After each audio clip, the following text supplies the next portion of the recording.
Sports 56 with Gabe Kuhn back. Glad to see you, big man. And Stats live from the Family Leisure Studios in Memphis, Tennessee. Feels good to be back in these studios. Feels good to be with you. I am Gabe Kuhn, producing the program on the ones and twos. It's Go Tigers 247 writer Brian Degas. Brian, hello. Hi, Gabe. Welcome back. Feels great, man. It feels great. Like the hat today, Gabe by the Kuhn, way. Brian. Thank you. Brian, Gabe Kuhn. Oh, nice to meet you, Gabe. Y'all didn't have too much fun. Did you play football? Yeah, Oh, okay. I thought so. I thought I recognized you. all 5 line positions. Wow. Yeah, all 5. Started only 4, though. Started only 4, partner. You've heard him. Brett Stats Norsworthy. Brett, Gabe, how are you? what did y'all do while I was gone? I didn't get to A lot of catch basketball. Well, yeah. Party. Questioned your integrity on all the brackets Oh, you my did. See, gosh, this is what every we have to day. have this conversation. Let's start there. Is 3 too many? Is that too much? Man. 901-360-8255. Two more than I had. The Autos on listener line. Well, I didn't realize that you were the fuzz when it came to bracket. Well, This I'm is a not. show of integrity, you Gabe. finally lost, and you have to find a reason. I got thumped. Hey, I was singing your praise last week, Gabe. He wanted the smoke. You know, he was Penny Hardaway. He wanted the smoke, and you gave it to him. And I went worse than that. I went Dan Mullen Dan Mullen. when I said I'm never losing Yeah. to this team again. Then he proceeded to lose a bunch after And that. we matched way too much at the end, guys. We matched way too much. Well, That's what it happens. always coalesces. You, Well, you, our you national win on the championship, fringes. We had 3 matching national championships. Yeah, but and you win that Thursday and Friday, and that's really where you want it. Mm-hmm. No, you thumped me. No, anyway, listen. Bowl 3 picking brackets champion. is not that much. The, No, that's a lot less than some people do. unreal. The bracket that mattered is the one we did on this show, A lot. and a you lot thumped me. less. In fact, I have them, and they are ugly. I mean, I lost to this. I mean, I lost to a 34-29 bracket. I went 30-33. We're done. I mean, and Bryant went 23 and No 40. Woo. No more points. No, Out there for us. none. It's over. Also, the Tigers' bankroll ended up pretty. Tiger bankroll, you went all in. I left for $40, which I had a lot of weekends. That was a good weekend betting. Bryant, Come out 40. remember what I said before Hey. I left, right? Well, Gabe. Don't call it a comeback. Don't It worry, just I will. won't. That was an impressive comeback. Sure was. That was something. Went all in. You know, it all turned around. You know when it all turned around is when I accused you guys of bullying me that one day. We did. Don't worry, we'll keep bullying you. Well, All 5. Go ahead. All I 5. come out on top every time. All Brian. 5. You spend that money at the, 174 at pounds Vegas? of me bullied a behemoth. All right. As far as our rundown is concerned today, our guest, 3:30, instead of his 5 o'clock slot because of the game tonight, bring on DeMichael Cole from the CA on the Grizzlies beat. 4 o'clock, we bring on David Cobb in his normal time slot from CBS Sports, talk some college football, college basketball. Our last visit of the year with Shelby Mass from USA Today from BracketWag.com. We'll talk about the Final Four as it is set. UNC versus Duke. First time ever in the tournament. Also, Nova versus Kansas. And then at 5 o'clock, we're going to wait to sort of discuss this because obviously it's going to be the lead story of the day. It's going to be the major For story days of the ahead. day. And For a lot for of the days entire ahead. offseason, Penny Hardaway, the notice of allegations that have finally been released. It was in July of 2021 when they were updated. The University of Memphis have kept them under wraps for this long, but at 5 o'clock, we will dive very deep into that. 5:45, we get to Taco Bell crunch time. But I mentioned the Final Four is set. We will get to that. Grizzlies, 7 games left, including tonight versus the Warriors. That should be a fun one. Still no Ja, though. We have a slight injury update on him, though. Yeah. And we were thinking tonight against Golden State would be the Super Bowl. And now it's going to be more like the Hula Bowl. Well, I'd say Warriors have fallen off a cliff. Magic number at 3 with everything that has occurred over the weekend. Tonight can take it down to 1 and the tie break. So How about also, with the top of the Western Conference, how about all of the worry about the Suns without Chris Paul for all that time? They've already clinched the conference. They already clinched the best record in the NBA. they can go in full rest mode. Yeah. Suns here on Friday night against the Grizzlies. So it's going as well as you could expect for the Memphis Grizzlies, but there are tough days in front of the Tigers. I would tell my Tiger friends this. I know where you're going, because I just got through going there with Ole Miss, starting really from about 2015 on. Now, one thing about basketball is it's easier to get back on your feet just by virtue of the numbers. You get two transcendent players, you can turn things around pretty quickly, a little faster than football, because Ole Miss just now coming out of it. Really, this year will be the first real year that you could say not encumbered by it. Maybe last year, but this year for sure. And all that went down, 14, 15, 16, and now this slow burn. This is de facto probation the Tigers are now on. Oh, they got the NOA. Right. They know. And we also know this.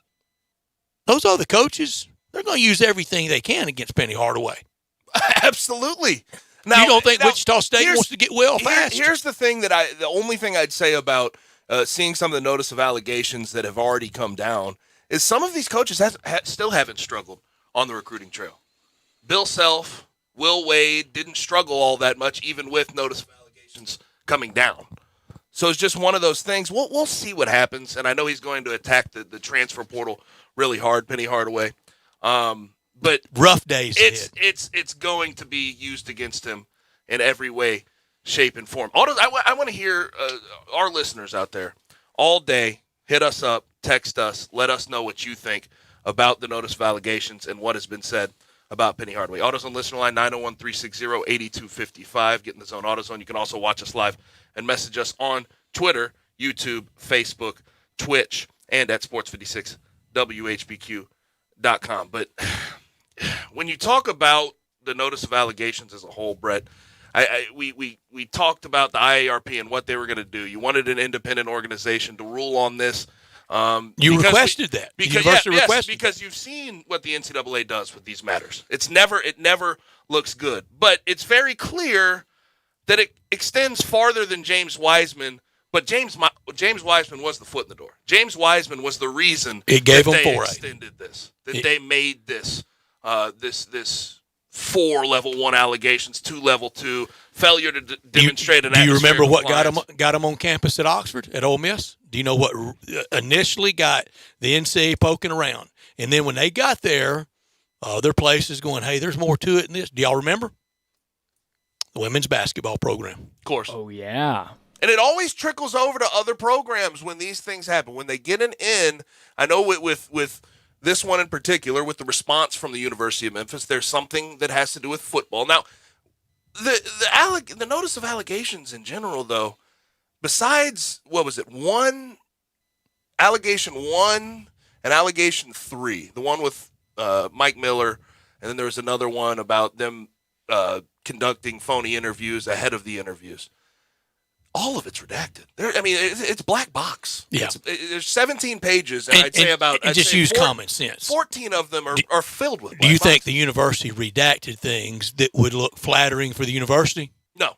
And they're well within their right. It's going to come out eventually. It will. But they're well within their right to redact Sure. certain parts of it, to protect themselves, to protect some of the people within the program and everything else. Did you see it at all as maybe trying to throw Mike Miller overboard? Hey, it was a rogue assistant coach. Not particularly. That's old bait and switch too. Did you view it that way? I didn't particularly see it that way. In some manner, not totally, but that's not going to be sufficient. And also, I don't think it's coincidental that most of the non-redacted stuff is very flattering in his defense of the university, being David Rudd, and now even a release today of some letters from him that are very flattering for him because he's on his way out Thursday.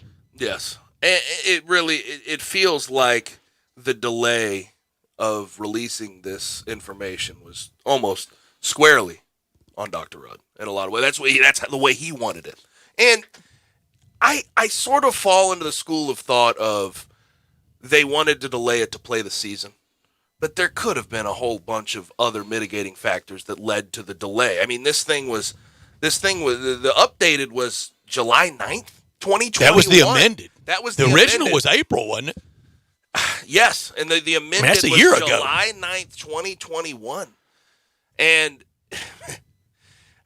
at first, your first thought when you see the tweet just come across your Twitter, the first thought is, oh, the timing's Saturday impeccable. morning. The timing's impeccable. That's the University of Memphis is doing. That's right. That was not NCAA. That is a great catch, Gabe. That either a lot of people are willingly missing that, or are missing that. This was not an NCAA Saturday morning document dump.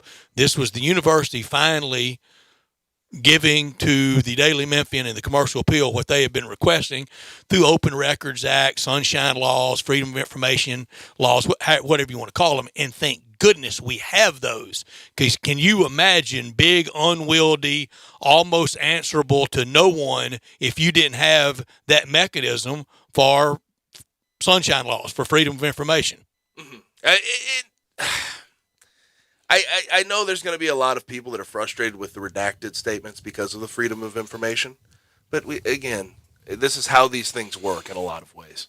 Is the university is going to make sure that they and I know how this ends. Things.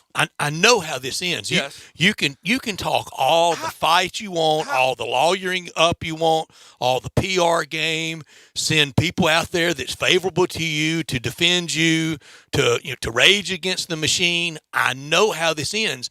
And the final kind of trump card for the NCAA vis-a-vis IARP is this. You willingly join this group. You are a member of the NCAA. You accept that we are judge, jury, and executioner. Yes, you accept it. You've joined it. But again, when it comes to that conversation, where else are you going to join? What else are you going to do if you're not play high level athletics? You have to deal with what they with what comes with them. But part of it too, in the middle of this thing, when we got into 2021, when we got the NIL, when we saw what they were doing with the transfer portal, this freedom of movement, all the athletes getting sort of what they wanted, we had this conversation of how long is the NCAA going to mean anything?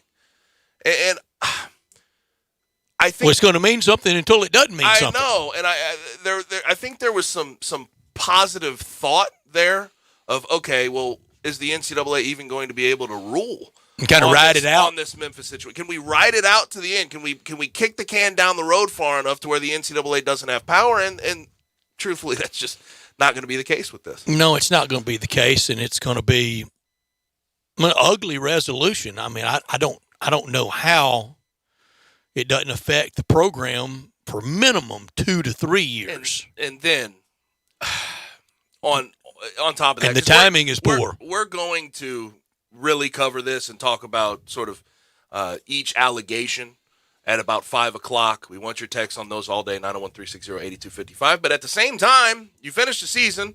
I'm glad they played the rest of the season. 22-11, you get a win. You get to the second round. You play close with Gonzaga. And in that game, I didn't really get to talk about it last week. I thought there was some questionable moving screens and everything else. I thought that was pretty questionable. I don't want to get too far in the officiating, but Tigers played close with them and made it a game. And then you learned Cody Topper gone to LSU. Josh Minot gone. Jalen Duren presumably gone. Landers Nolly at this point is leaning out. It's just looking like one of the more, I mean, if you're a Tiger fan, this is a stressful offseason in a few months you're going to have to deal with. Gabe, it sure is. Brett Northworthy here for FanDuel right now. FanDuel Sportsbook is giving new customers a $150 instant bonus guaranteed. That's right. You'll get $150 in bonus site credit, and all you have to do is place your first bet of $5 or more. How you bet the remaining bracket, it's up to you. You can choose from the money line, totals, prop bets, and so much more. I love Moneyline coming up on Saturday. I love Kansas, and I love North Carolina. Join FanDuel today with promo code CASH. Then you can place your $5 bet to score $150 in bonus site credit. That's guaranteed. That's promo code CASH on the FanDuel Sportsbook app.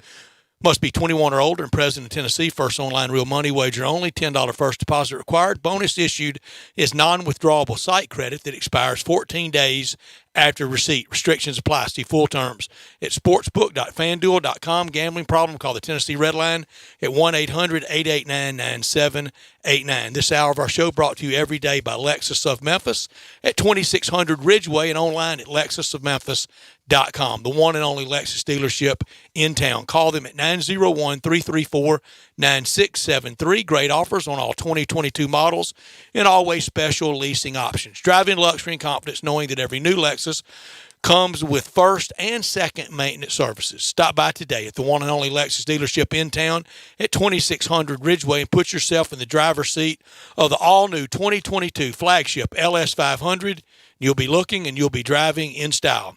When you purchase a Lexus, you get top-of-the-line engineering and design, and they make for the luxury driving experience. Online at lexusofmemphis.com. Experience amazing at Lexus of Memphis. Top story of the day. That's what we just got done talking about. Tigers, obviously season over. But the IARP notice of allegations that was actually amended July 9th has finally been released by the University of Memphis. 4 level 1 allegations, 2 level 2. Failure to demonstrate an atmosphere of compliance. Penny himself, based on what we've seen, obviously a lot of it redacted. Penny is accused of 1 level 1 and 2 level 2 violations. But head coach responsibility, failure to monitor, also part of what they're being accused of. But here's the take. The weigh-in was the James Wiseman situation, the payment of $11,500 that Penny paid to him in high school to help move him from Nashville to Memphis East. But you knew that was the door in, and the NCAA, because you played him when he was ineligible, was going to do everything in their power to make you look dumb. That was just the fact. That's what this is. It's extended far past the James Wiseman situation because of the actions of the university. And I'm an alum of the university. I've really tried to be fair with all these situations. I feel bad in a lot of ways for a lot of the players involved, a lot of the people involved with the athletic department at the University of Memphis, but this has been handled pretty badly. And you talk about a wiped hard drive from Mike Miller's computer.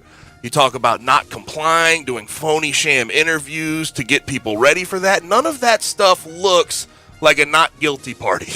So we'll see how this works out, but we've seen it in the past. When you have level 1 allegations against you, you're talking postseason bans, you're talking loss of scholarship, you're talking extended show causes. This is just the beginning of learning about what will happen to the University of Memphis men's basketball program. And the trickle-down effect, the domino effect, what it does in recruiting, what it will do in the pall it will cast over signage, sales, suites, bulk season tickets, right, scheduling, and it's all at just one of the worst times ever. That's my top story. Tigers and NCAA issues once again. And while it's never a good time for NCAA infraction issues, this one comes at the worst possible time. Budgets are tight coming out of the pandemic, conference realignment, AAC ever-changing, and Penny was supposed to be the miracle cure. And for him now to be associated with scandal.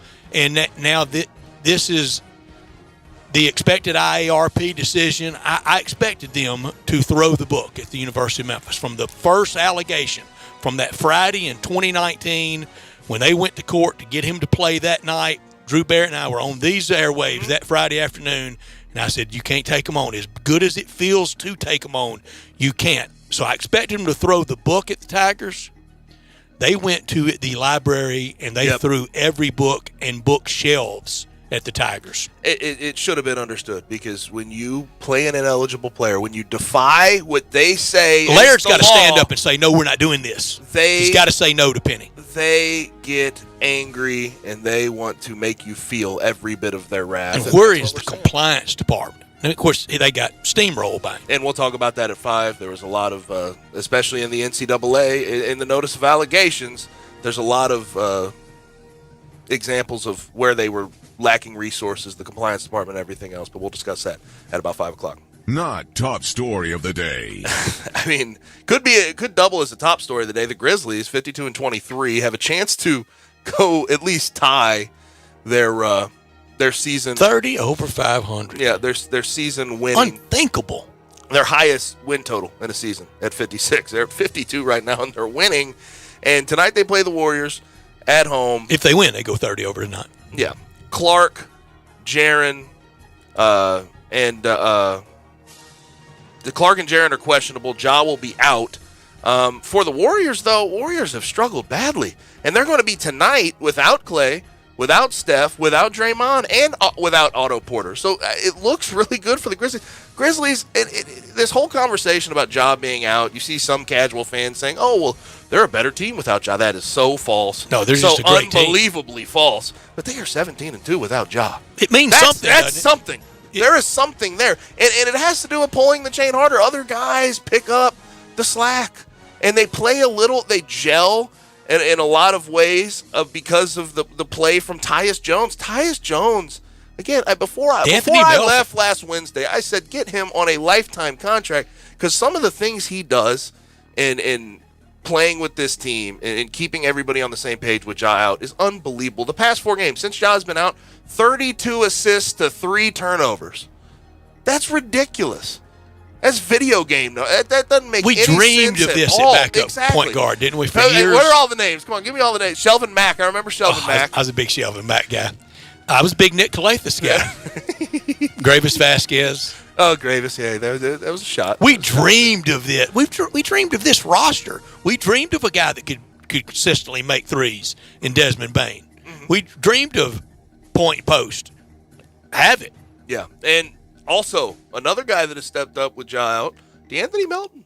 20.5 points per game in the 4 games since Ja's been out. He got on a heater Saturday. And it is funny to think. Against the defending champs. It is funny to think we thought this game tonight would be the Super Bowl. It ended up being the Hula Bowl. Yeah, if they're going to be the number 2 in the Western Conference, they're up by 4 games on the Warriors. They're not really worried about anybody coming from behind. Can win tonight. Games. Set up the pitching staff for the postseason. Yes, exactly. My hot top story. Unfortunately, among the many bad things about the Tigers and the NCAA issues, is that it will now totally mask, hide, deflect from the 4-year on-the-floor body of work of coaching for Penny Hardaway. And it hadn't been very good. It's been 1 NCAA tournament win.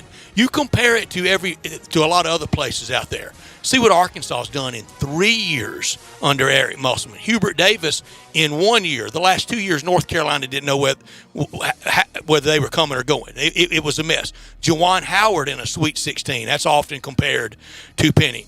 It's been average across the board on the floor, and now it's very dramatic off the floor.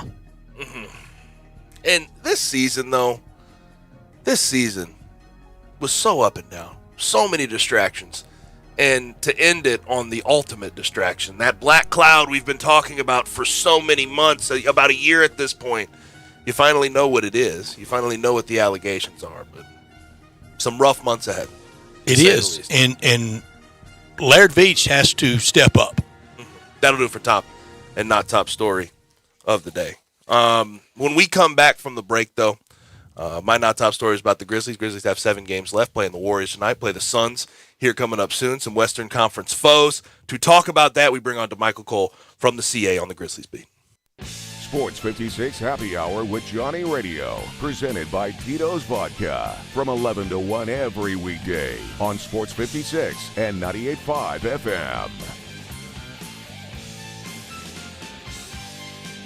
Bartlett Small Engine has been serving quality power equipment since 1970. They have a full line of power equipment, parts, and services for most makes and models. Bartlett Small Engines has the best brands in the power tool industry: Honda mowers, trimmers, and generators, Steel blowers, trimmers, and chainsaws, Echo trimmers, blowers, and chainsaws, plus quality products from Red Mat and Shindawa. And they're all American made. Bartlett Small Engine is your can-do store. 6780 Summer Avenue. Call 901-386-9779. Brian Elders Roofing Solutions. If you have damage to your home and have your insurance carrier involved, you need a great contractor. You also need a team that has seen claims of all shapes and sizes, residential or commercial. After our inspection, we'll share our findings and give you our professional opinion. Some people say you get what you pay for. However, our opinion is free. Trust the name you can depend on, like the tens of thousands of families Brian and I have served over the past 20 years here in the Mid-South. Brian Elder Roofing. We'll measure your roof from outer space and share our team's experience for your property and claim. Repaired roofs, replacement roofs, big roofs, tiny roofs, insurance roofs, flat roofs, TPO roofs, asphalt roofs, tile roofs, slate roofs, metal roofs. If your roof needs some love, call me. 901-867-0303 for Brian Elder Roofing and Contracting. Call 867-0303. Brian Elder's Roofing Solutions. Time for an NCAA tournament schedule update, sponsored by Geico. The road to the men's Final Four now heads to its conclusion in New Orleans. The teams are set, and a championship trophy awaits the team that could win just 2 more games. Saturday's national semifinals is the next step, and all 4 teams are looking to hang around for a shot at the title. To make sure you don't miss any of the excitement, hear Westwood One's exclusive coverage of the NCAA Final Four right here. Enjoy March matchups like never before with BetMGM, the king of sportsbooks. Sign up using bonus code FASTBREAK, and your first wager is risk-free up to $1,000. Visit BetMGM.com for terms and conditions. Must be 21 years of age or older and present in Tennessee to wager. New customer offer. All promotions are subject to qualification and eligibility requirements. Rewards issued as non-withdrawable free bets or site credits. Free bets expire in 7 days from issuance. For problem gambling support, call the Tennessee Red Line at 800-889-9789. The Jeep Celebration event means huge savings at Gossett Chrysler Jeep Dodge Ram Fiat on the Pike. 2021 Jeep Renegade Latitude, we Gossett at $369 a month. Need muscle in your life? 2022 Dodge Charger XST, $487 a month. 2022 Ram 1500 Tradesman Quad Cab, $529 a month. And 2021 Fiat 500X Pop, we Gossett at $359 a month. Plus, trade up and we'll give you more for your ride at Gossett Chrysler Jeep Dodge Ram Fiat. So drive past the rest and come to the best, or shop online anytime at GossettMotorCars.net. If you want it, we got it at Gossett Motorcars. All 75 months at 3.99, 3,500 down, must finance through Chrysler. Renegade, MPN 28108, MSRP 285. Charger, NH 126,525, MSRP 36,780, 1500, NS 148,242, MSRP 39,010. Pop, MP 944,748, MSRP 28,560. Includes all rebates and incentives. Excludes tax, title, and license with approved credit. See dealer for complete details. Offer valid through 3/21/2022. Dealer stock only. I know the sweetest thing in Memphis, and I know it's been around for 120 years. You know, I'm talking about Dinstall's, and it's time to stock up heavy on Cashew Crunch, Heavenly Crunch, Turtlettes, all of your favorite Dinstall's treats to watch the playoff games and to watch all the basketball. It's so easy to get. The sweetest thing in Memphis, all you have to do is head to Laurelwood or head to Germantown and Poplar right across from the hospital, or go where they make the candies. That's on Pleasant View. There's nothing that says Memphis better than Cashew Crunch with that little tinge of coconut, or the Turtlettes. Let's face it, there's nothing better than Dinstall's chocolate. That's the mainstay of all candies, isn't it? Milk, chocolate, although their dark chocolate is pretty darn good. And if you get the peppermint with the dark chocolate and put it in the freezer, you're going to love it. So many ways to love Dinstall's. 115 years of making Memphis oh so sweet.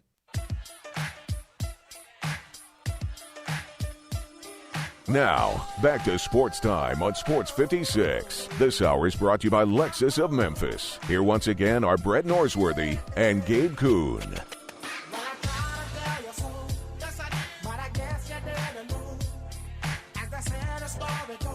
Grizzlies tonight versus the Warriors. And the Warriors, without everybody, seemingly. Clay out, Steph out, Draymond out, Otto Porter Jr. out.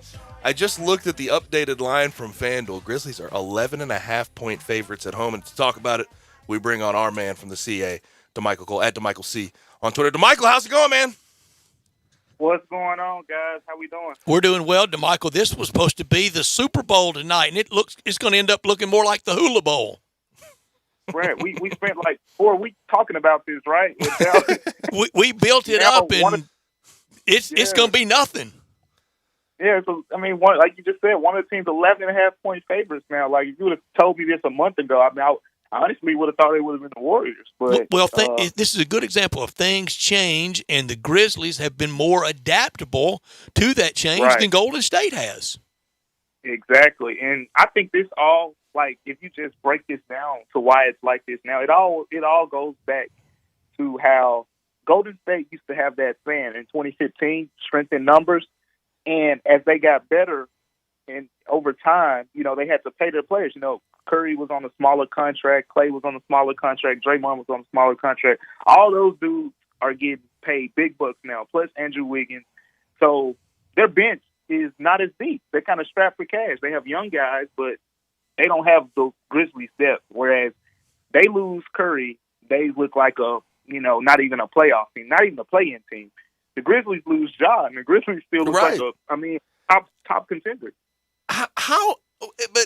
So I've been on vacation for the past week and a half, basically, and I've been watching this from afar, more or less, in San Diego and Las Vegas for about a week. And to see them beat the Nets the way they did on national TV, full-strength Nets, Ja-less Grizz. Ja-less Grizz go beat the Bucks, too, with Chris Middleton, Giannis, full-strength Bucks by 25. What lens have you viewed this from? Like, how have you been able to make sense of this? It's just, for one, the defense has improved. You know, we talked a lot about when they got out of the All-Star break, the inconsistencies on defense. Well, getting Dylan Brooks back actually helped. And D'Anthony Melton stays on the court because of his defense, but now that he's shooting the ball well too, it forces Taylor Jenkins to play him even more, which means you get that good defense in even longer stretches because his offense is catching up to his defense. So I think it's been led by the defense, but it's really been the passing. The passing, and Tyus Jones gets a lot of that credit, but Steven Adams, Desmond Bain, Point Bain, as the backup point guard, he has been really nice. I mean, I talked to some people like in Richmond, people at TCU, and some of those people told me things like, yeah, this is the Desmond Bain we knew. Like, the way the Grizzlies are using him now, this is the Desmond Bain we always envisioned in the NBA. So you're seeing a lot of players really just maximize their potential, too.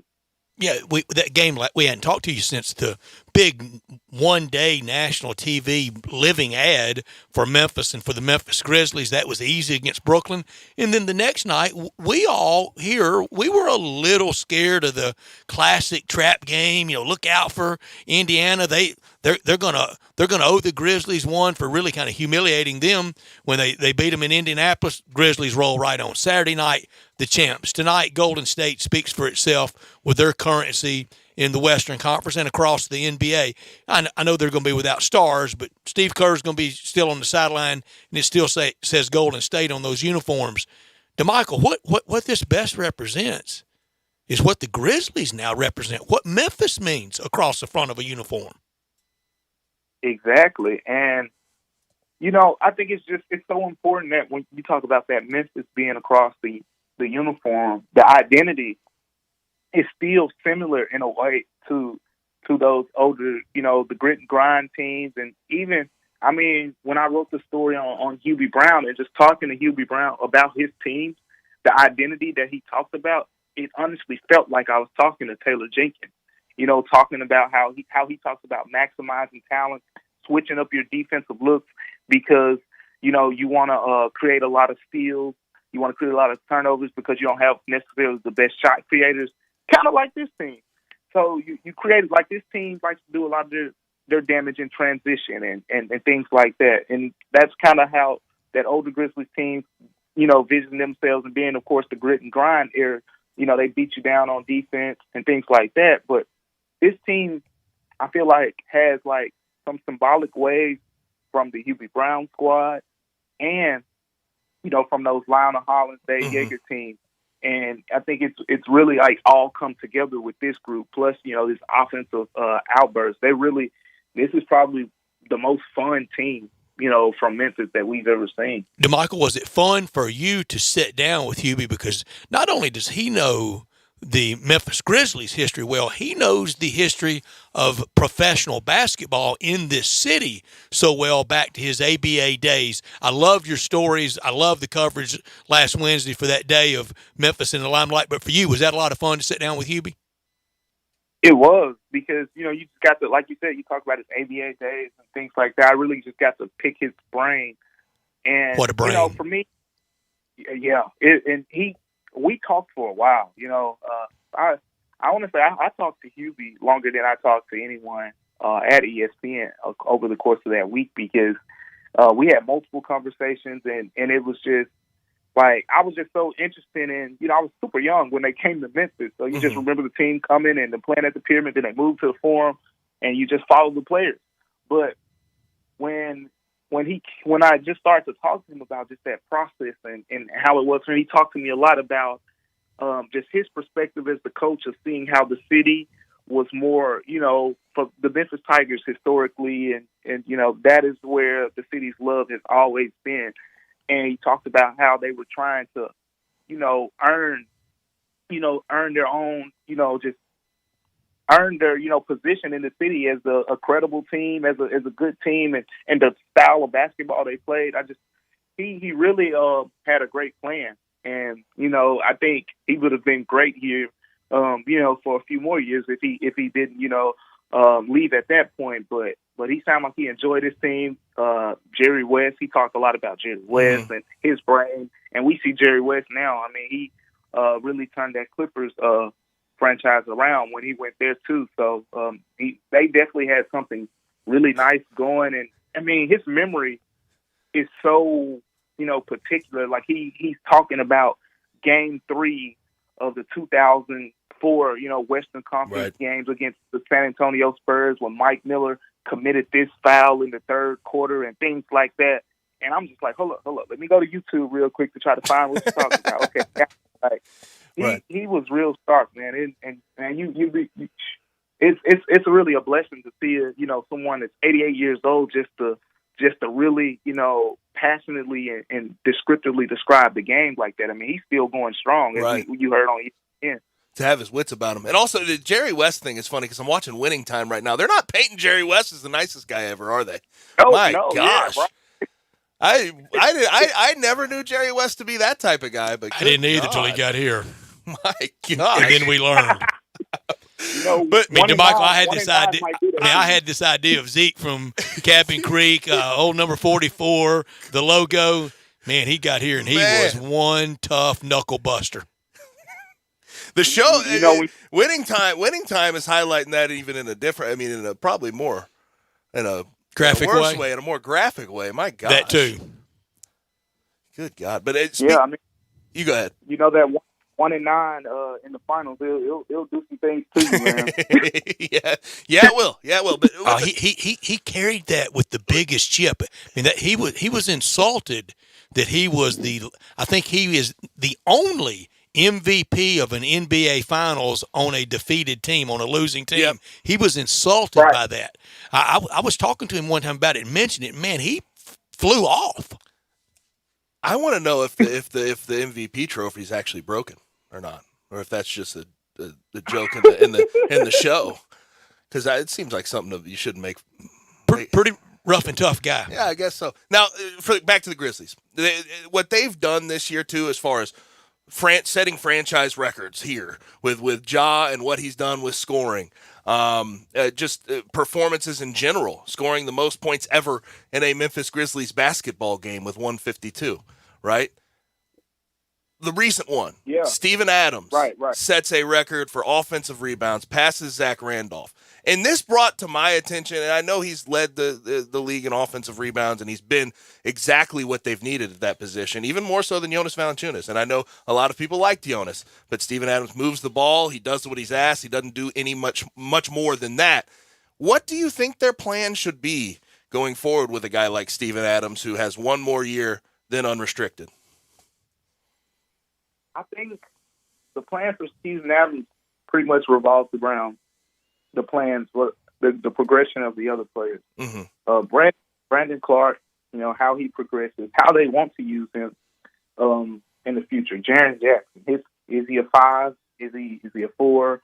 I think those things factor into it because at the end of the day, if you play Jaren Jackson at the 5, you're going to need Brandon Clark at the 4 because of what he does, from the rebounding perspective. Because the rebounding numbers that we see, the biggest two reasons for that are Steven Adams, and when he leaves the game, Brandon Clark comes into the game. Those are the main two guys as to why the Grizzlies' offensive rebounds and just total rebound numbers are just a tier above pretty much the whole league. So I think it just depends on the progression of those guys. We saw Brandon Clark when he first came to the league shoot the three-pointer a little bit. Will he get back to that? He's kind of, last 2 seasons went away from it. And I think that's a big part of his progression because if he gets more of that use of his game, then you feel more comfortable playing him at the 4. And I think Jaren Jackson at the 5, with the way he stretches the floor, will bring out a whole nother element of John Morant's game. Do you think Jaren Jackson Jr. at any time is going to be a full-time functioning 5 as a starter? Low post player. Where he can bang with other 5s and get those rebounds that you need.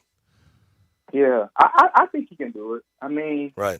When I watch him rebound, I think he's not a bad rebounder. It's more of a positioning thing where he's chasing a lot of blocks.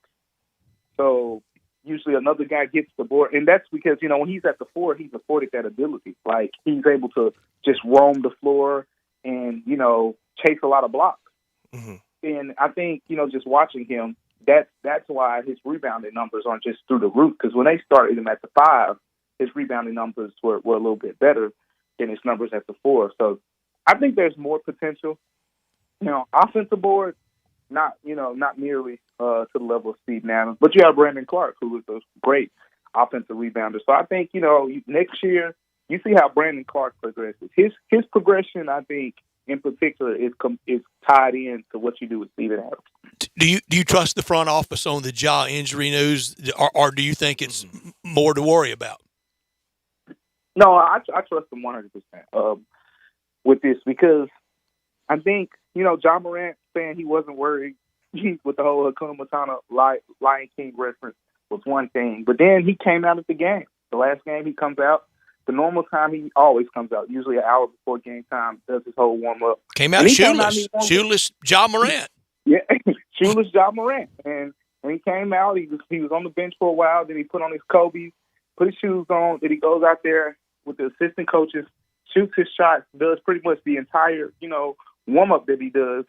And he didn't run off the court like he usually does. Walked off lightly, switched into his, his nice little Nike Tech fit. But he looks fine. He doesn't, it's knee soreness, so you really can't see it, so to say. But he definitely looks like someone who is not far away. I think they're just playing the long game with this. You don't want to, we're going to keep, let him miss a game, play a game, miss a game, play a game. And then you get to the playoffs, you're trying to play him 40 minutes. And next thing you know, he's missed 3 or 4 games. Yeah. So I think they're just playing the long game. Yeah, so speaking of playoffs, last thing for you, DeMichael. We know who's going to start. It's going to be Ja, Bain, Adams, Brooks, Jaren Jackson Jr. Of those guys on the bench, that Tyus Jones will probably get some time to give Ja a breather here and there. What do you think that rotation looks like? What guys do you think will be more involved? What guys do you think will be less involved come playoff time? I think the two wing guys, John Conchar and Zaire, will probably be a little bit less involved. And I think, DeAnthony Melton, the way he's playing, because you're probably going to use 3 wings. That's what a lot of teams do at the 2 and 3 position. They mix 3 guys for the most part. And I think that'll be the 2 starters, Brooks, Bang, and then you have Melton mixed in. And you keep one of the other guys on the floor with Melton all the time. And then it's a matchup thing, too, depending on who you're playing against. If you play the Lakers, for example, you're probably going to play LeBron, Stanley Johnson, some bigger 3 guys. So you probably want to play Kyle Anderson a little bit more at the 3. You probably want to play Zaire a little bit more for his length. Things like that. And Taylor Jenkins has proven he's a matchup guy for sure. Right. But when it comes down to it, the rotation, I think Tyus Jones will get his minute. And I think another thing with Tyus Jones get his minute, he's going to push out those 2 wings a little bit more that I just mentioned because Ja's probably going to play 38, 39 minutes. And you don't want Tyus Jones just playing 8 minutes. So he's going to have to find time on the floor with Ja Morant. It's going to have to happen, and someone's going to be pushed out when that happens. So you got Tyus. DeAnthony Melton, the way he's shooting the ball, DeAnthony Melton can play over anybody. But that's neither here nor there. But DeAnthony Melton, Kyle Anderson for his defense will be, I think, a matchup guy. Again, depending on who they play against, he's going to definitely, be someone in the rotation. And then Brandon Clark is like the guy. I think he's probably going to be the most important of those players to me. Yeah, I hear you. He is DeMichael Cole from the Commercial Appeal on the Grizzlies beat. DeMichael, appreciate it, man. Thanks for joining us. Appreciate you guys. Thanks for having me. DeMichael Cole from the Commercial Appeal on all things Grizzlies. When I left here on Friday, I said that I was going to the new Collierville Commissary at Houston, Levy, and Poplar, and I did. I got there and watched all of the St. Peter's-Purdue game there. It was packed, TV zone everywhere, and so much fun. And I talk about the new Collierville Commissary. It's newer. It feels like it's been there forever, and we know the original in Germantown, well, since the early 80s. Memphis-style barbecue and ribs that are so good, authentic, the slow way. Now, I did it. Talking about playing the long game, I played it Friday night. I started with tamales, then I went with a few barbecue nachos. I had a chicken wing, and then I got the shoulder on the plate, and so good. So I saved room for dessert, and it was so much fun. Friday night out at the new Collierville Commissary at Houston, Levy, and Poplar, that was a fun time watching the NCAA tournament. If you're craving an easier way to order commissary, they have it. Text commissary to 33733. All that great food, all the sides, beans, slaw, deviled eggs, bread as well. You can order it by the pound or the 6-pack or an 8-pack or a 12-pack. And also very good. The hot tamales that I started with, so fresh, as good as any you'll ever have, as good as the Mississippi Delta tamales, if you can find them at some of those little grocery stores. Walker Taylor and his team, they've got them at the 2 locations, New Collierville Commissary at Houston, Levy, and Poplar, are the original in Germantown, lemon icebox pie. Yeah, I saved enough room for it, and the outstanding banana pudding. 901-754-5540, online at commissarybbq.com, in Collierville and Germantown. And after this next cool weather break, we get outside to the great party areas. But always, for any occasion, tailgating, catering, anything, 901-754-5540 or online at commissarybbq.com. We briefly discussed Ja and his injury, his knee injury that's likely going to keep him out until the playoffs. We will discuss an update that was given by Drew Hill from the Daily Memphian next. We are Sports 56 WHBQ. Listen to us daily on 560 AM and 98.5 FM, as well as around the world at sports56whbq.com or on the Sports 56 app. Welcome to Triumph Auto Sales, where you'll have a great car buying experience. Triumph Auto Sales is your #1 source of quality pre-owned vehicles ranging from lease returns to new car trades, all at huge savings. Plus, Triumph has a full array of financing options to meet your needs. Find your next car online at triumphautosales.com or stop in today at 4875 Elmore Road. Triumph Auto Sales will help you get the vehicle you want at the price you need and the service you deserve. For a great car and a great experience from a local and family-owned business, visit Triumph Auto Sales. Finding great candidates to hire can be like, well, trying to find a needle in a haystack, but not with ZipRecruiter. Its powerful technology actively finds and invites qualified candidates to apply to your job. So while other companies might deliver a lot of hay, ZipRecruiter finds you the needle in the haystack. See why 4 out of 5 employers who post a job on ZipRecruiter get a quality candidate within the first day. Try ZipRecruiter for free at ZipRecruiter.com/free. That's ZipRecruiter.com/free. Say there was a place, the perfect place for everything you need for tailgates and patios. Grills and chairs, charcoal and coolers. Everything to make a great game or a great day. That perfect place wouldn't be a warehouse. It's East Memphis Ace Hardware. Locally owned and operated at Quince and White Station, East Memphis Ace Hardware is where you'll find Benjamin Moore paints, local plants from local growers, and Black & Decker tools. Around the block, what you need in stock with people who know their tailgates. Welcome to East Memphis Ace Hardware, the home convenience store. The next time you're driving into work or just getting out of the house to grab some breakfast or lunch and you see that fast food drive-through line and you know at the end of that is nothing but disappointment, well, pass right by and head to Sunrise on Jefferson. Don't settle for food that tastes just like the cardboard container it came in. Take yourself and anyone else that happens to be in the car to Sunrise and enjoys fast, fresh food made just for you. Stop settling and start enjoying breakfast and lunch. Enjoy some Sunrise. I'm Gary York. I'm the service director at Lexus of Memphis. Our service department wants to be more than just a place where you get your oil changed. We do glass repair, windshield replacement, recalibration of your camera and sonar systems, even wheel repair, tire replacement, all the things you would expect from a luxury automotive dealer. Please check out our website. You can schedule your appointment, check out our specials, hours of operation, or if you'd like to do it in person, please reach out to one of our associates at 901-271-5199.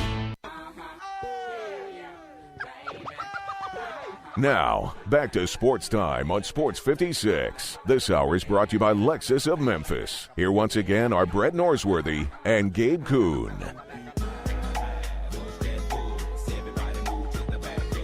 We've mentioned it, Grizzlies versus Warriors tonight, and Grizzlies 11.5-point favorites with all the injuries going on with the Warriors. Clay, Steph, Dre, Otto Porter Jr., all out. Now, Ja is out for the Grizzlies, and he's been out for the past 4 games, going on 5.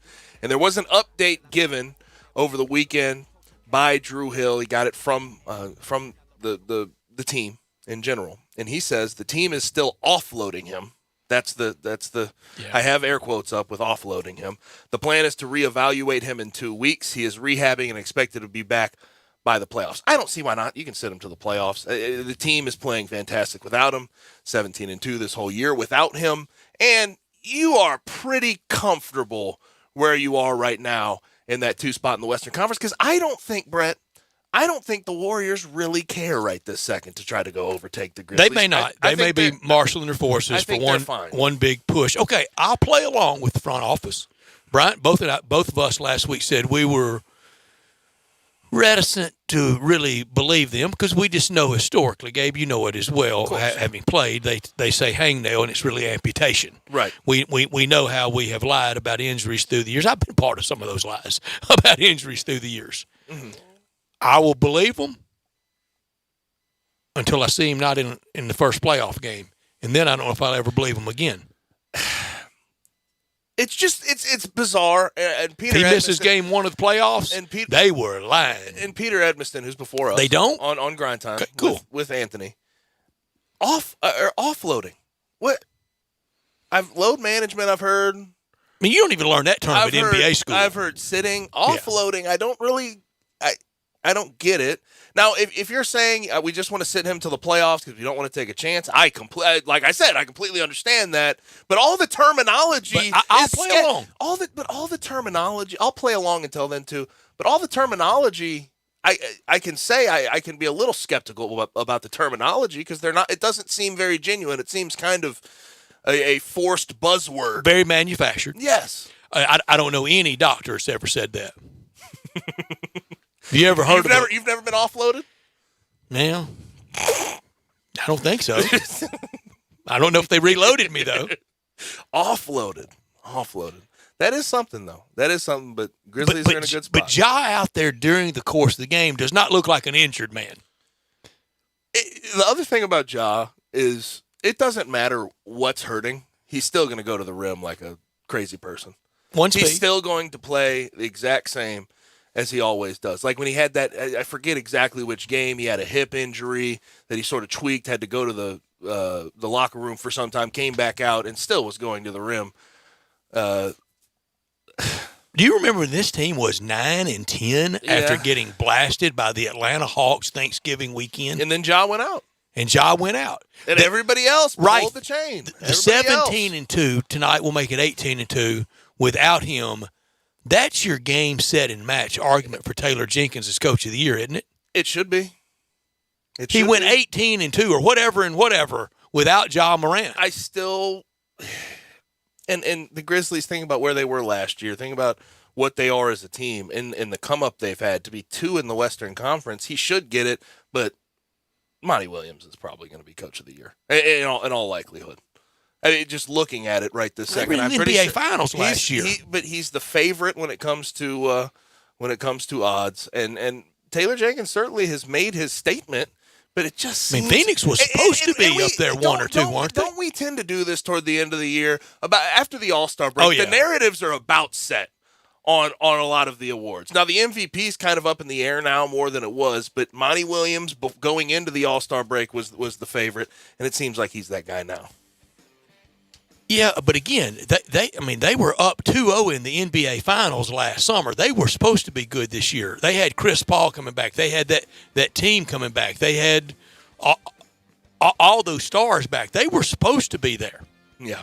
But before we get to hour number 2, I have to tell you about a new sponsor of mine, and it is SeatGeek. Brace yourself for an existential question. Has your butt been given enough fun lately? If not, then it's time to start using SeatGeek. And the thing about SeatGeek that I tend to love, I go there for Grizzlies tickets all the time, whether I have family in town or anything else. They have 2 games coming up, the Grizzlies, one against the Warriors, one against the Suns, the best teams in the Western Conference. For the Warriors tonight, I know it's a little late notice, but they have stuff starting at $27. There's great deals out there. For the Suns game, starting at $49. There's so many things that you can do on this app, whether you get in a venue for a concert, whether you're trying to go to a sporting event, they're going to have tickets for you. And SeatGeek is beloved by butts everywhere because they've made it the highest rated ticketing app. And the thing I love the most about SeatGeek is every single ticket, every single one that you could possibly buy on their app is rated 0 to 10 to make sure you're getting a good deal. Green means good, red means bad. It's as simple as that. No other ticketing. I've yet to see another ticketing service provide that type of help for their user. And that's why I love SeatGeek. And you can get $20 off your first purchase with my promo code, Gabe56 at SeatGeek.com or on the SeatGeek app. That's promo code Gabe56 for $20 off your first SeatGeek order. SeatGeek. Get your seat in a seat. Download the app today. That'll do it for hour number 1. Hour number 2, we're going to be loaded. David Cobb joins us to start it from CBS Sports and college football and college basketball. 4:30, we bring on Shelby Mass for our last visit of the year from USA Today and BracketWag.com.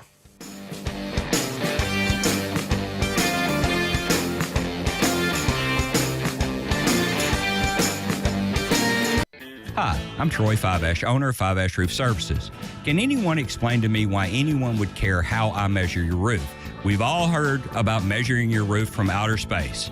Well, to be honest, that's not possible. There are aerial pictures that can be taken every 4 years that can be used to measure most buildings, but it's not from outer space. Besides, no one, and I mean no one, can tell you what's wrong with your roof or even if you need one looking at pictures that could be 4 years old.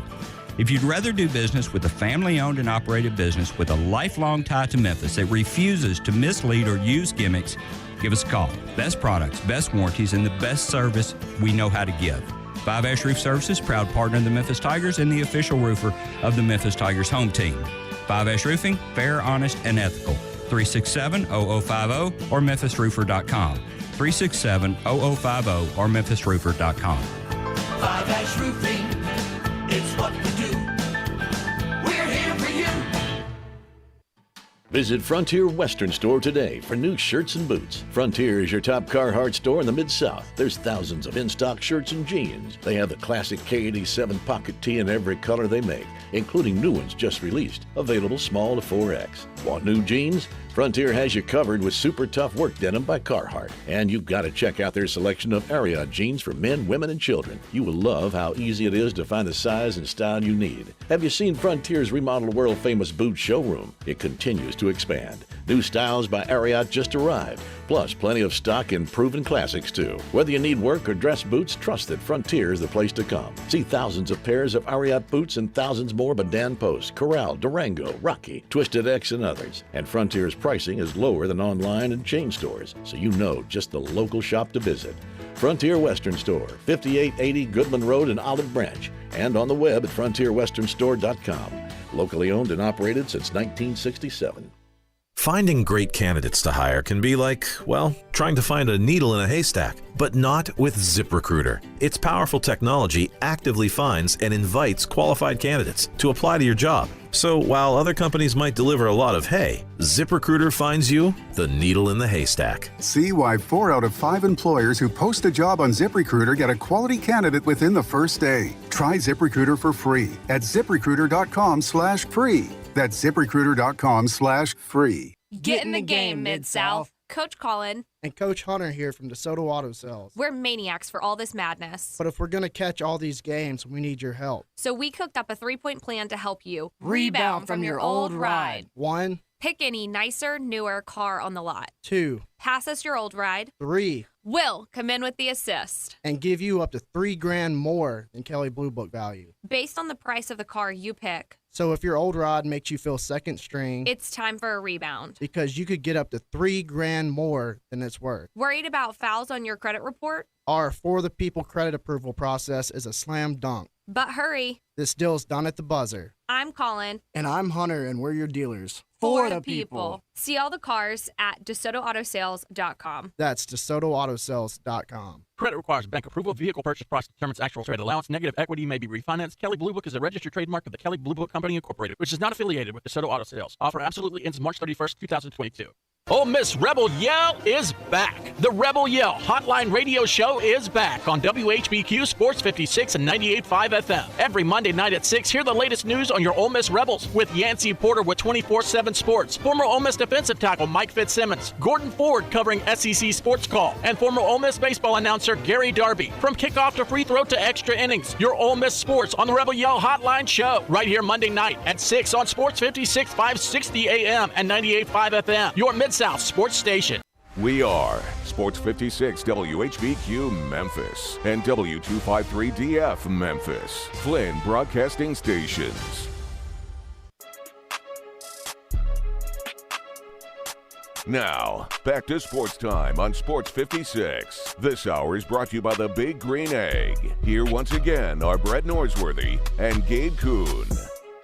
Hour 2 is here, and we're going to bring on David Cobb from CBS Sports in just a moment after I tell you about our second hour sponsor, our folks, our good friends at the Big Green Egg. And the Big Green Egg, it's egg season. It is egg season. We're getting there, too. We're getting there. Pardon the pun with Easter, but it's also Big Green Egg season. I always say your best ability is your availability. It is true. That has to do with grilling. That has to do with sports all around. And Big Green Egg, it takes that. It captures that. Because it truly will be the last grill you ever have to buy. It has a lifetime warranty on all of its parts, and they've had that since 1995. People have had it for 30, 40. I mean, people have had it forever. It's the only grill that they've had for all these years. And the reason it does that, not just the lifetime warranty, it's got the highest quality ceramic. And for those of you that have owned a gas grill in the past that's metal, rain gets to it, the elements get to it, it rusts. Ceramic does not rust. Big Green Egg does not rust. And when you talk about actually cooking stuff on it, it's pretty good. The flavor's really good. We live in the barbecue capital of the United States, and you can just about copy. You can make a copycat recipe of ribs. You can go smoke some pork shoulder. You can do all of that. It's a 100% natural lump wood charcoal grill, so the flavor is going to be great. Has 7 different sizes, all lifetime warranty. They have a price and a size for everyone. And it's everywhere around here. Garden Spas and Pool, Germantown Hardware, Hamilton's Fireplace and Grills, East Memphis Ace, and Cordova Ace Hardware. So if you're looking for a do-it-all, reliable, long-lasting grill at a great price point, look no further than the Big Green Egg. We bring on our good friend from CBS Sports, David Cobb, at David W. Cobb on Twitter. David, what's happening?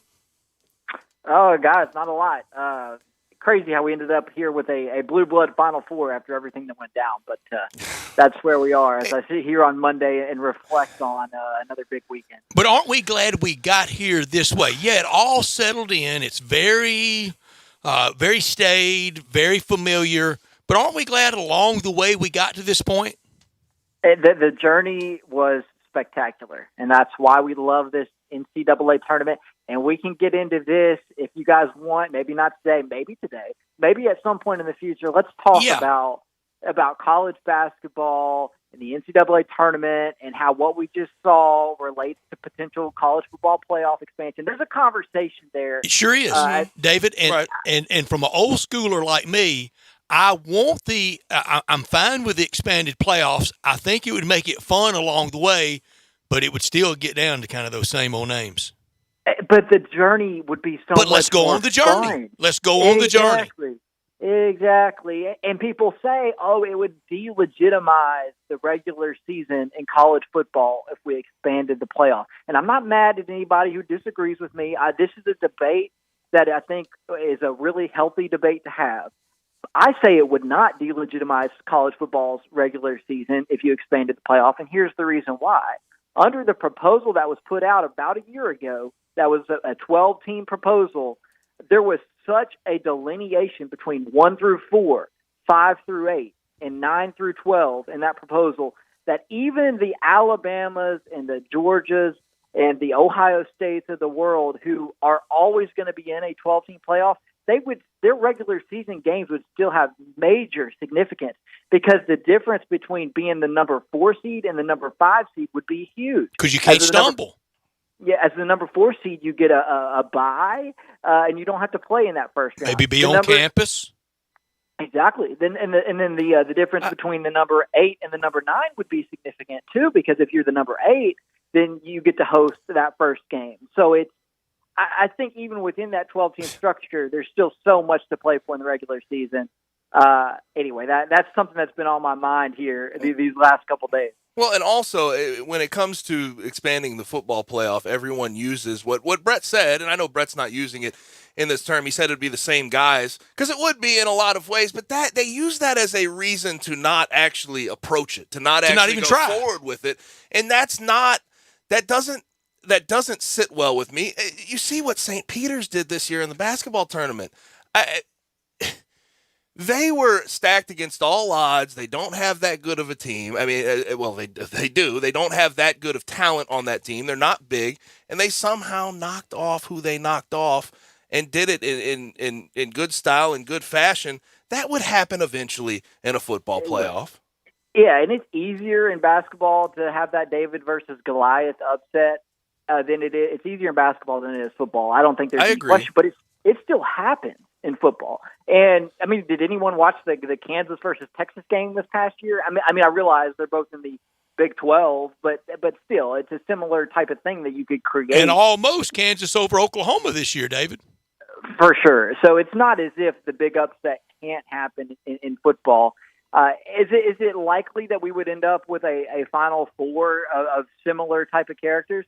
Yeah, right. Probably so. Yeah. But I think what it would do also is, like, in, say, mid to late October, it would give the casual fan a little more incentive to watch a game involving teams that they don't necessarily root for. Because if you got a couple of 2-loss teams playing in late October on ESPN2, unless you're an alum or, your friend's kid plays for the team or something, there's not really a whole lot of incentive to watch. Maybe you're an NFL dork and you're looking to see if your team can draft somebody's, quarterback. Maybe that's your interest. But for the most part, there's not a whole lot of interest on the general public's part between two lost college football teams playing a game in late October, even if it's a great game, even if it's a rivalry game.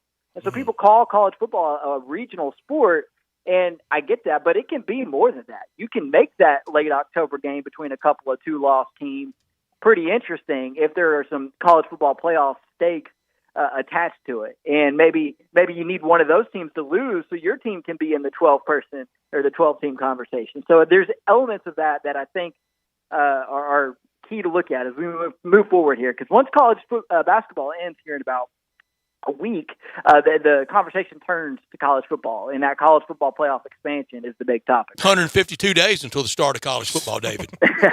Of course you know that.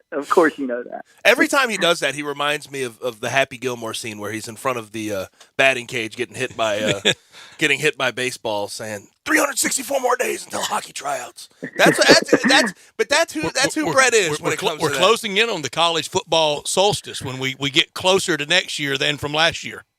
That's fantastic. And of course, you got spring games right around the corner. And it was actually funny. I've got a group text with my pals who I was in journalism school with at Tennessee, and most of us covered the football team both while in school, and then most of us covered the team as beat writers at one point after graduation. And we were saying, man, don't you miss these spring practices where you do the annual feature about how the strength coach is really changing the culture of the program? And we were just kind of poking fun at it, but it will be nice to turn on the TV and David, don't ever diminish backup deep snapper Well, conversation. truthfully, how many culture coach pieces has there been on a million strength and conditioning coaches over the years? My gosh. Well, they have more access to the team than anyone. Well, no, you spend most of your time with them. I understand that, but dang.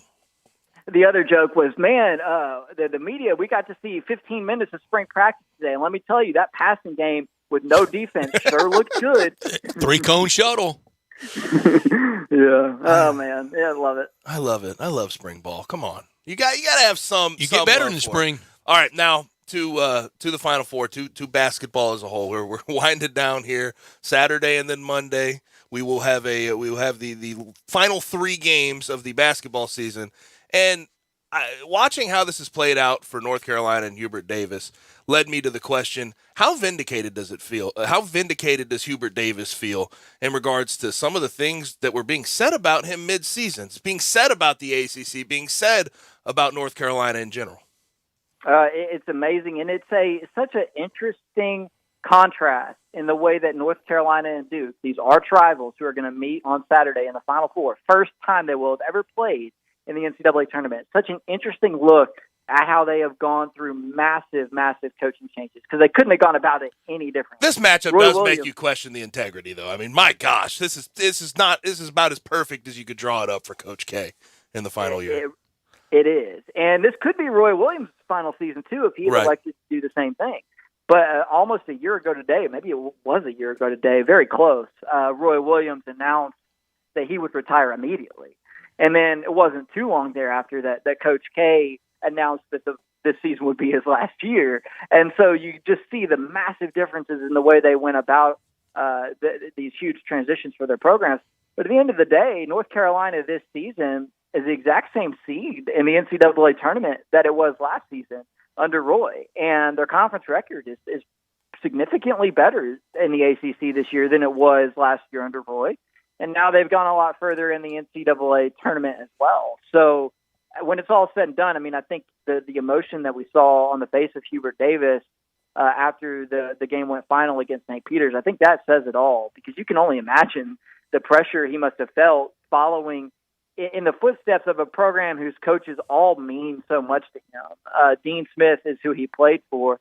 And then he worked for Roy Williams for a decade and knew the guy for a whole lot longer than that beforehand. So to have your first head coaching opportunity come after you've waited for so long, 2, at a place that means so much to you, and 3, with one of your mentors sitting there in the stands, I can only imagine the pressure he's been under. And for his team to deliver the way it has the last month is insane. Because that team North Carolina lost at home to Pittsburgh on February the 16th, and it looked like they were not going to the NCAA tournament.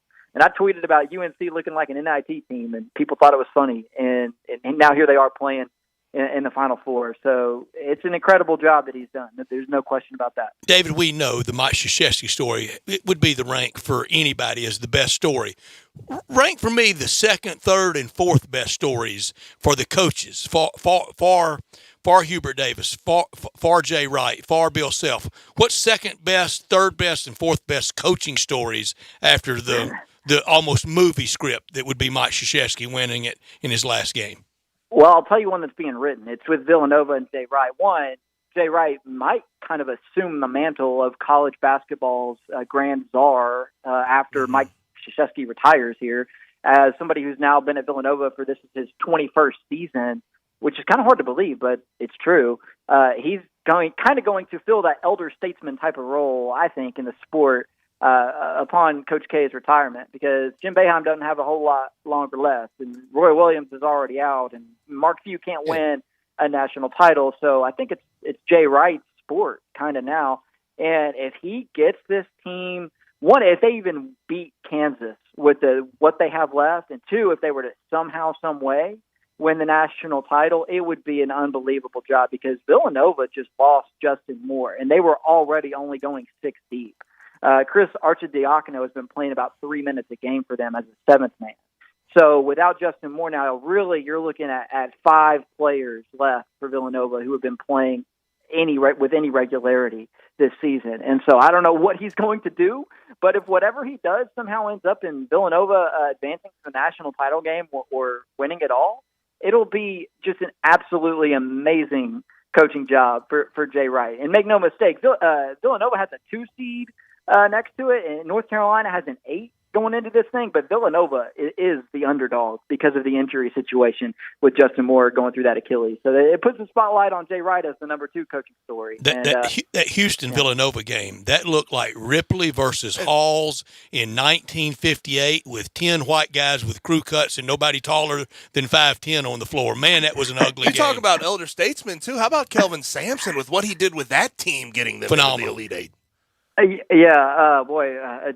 Quite the visual there on Ripley versus Hall. With the real peach basket, David, 1958. That's when we still called them Cachers.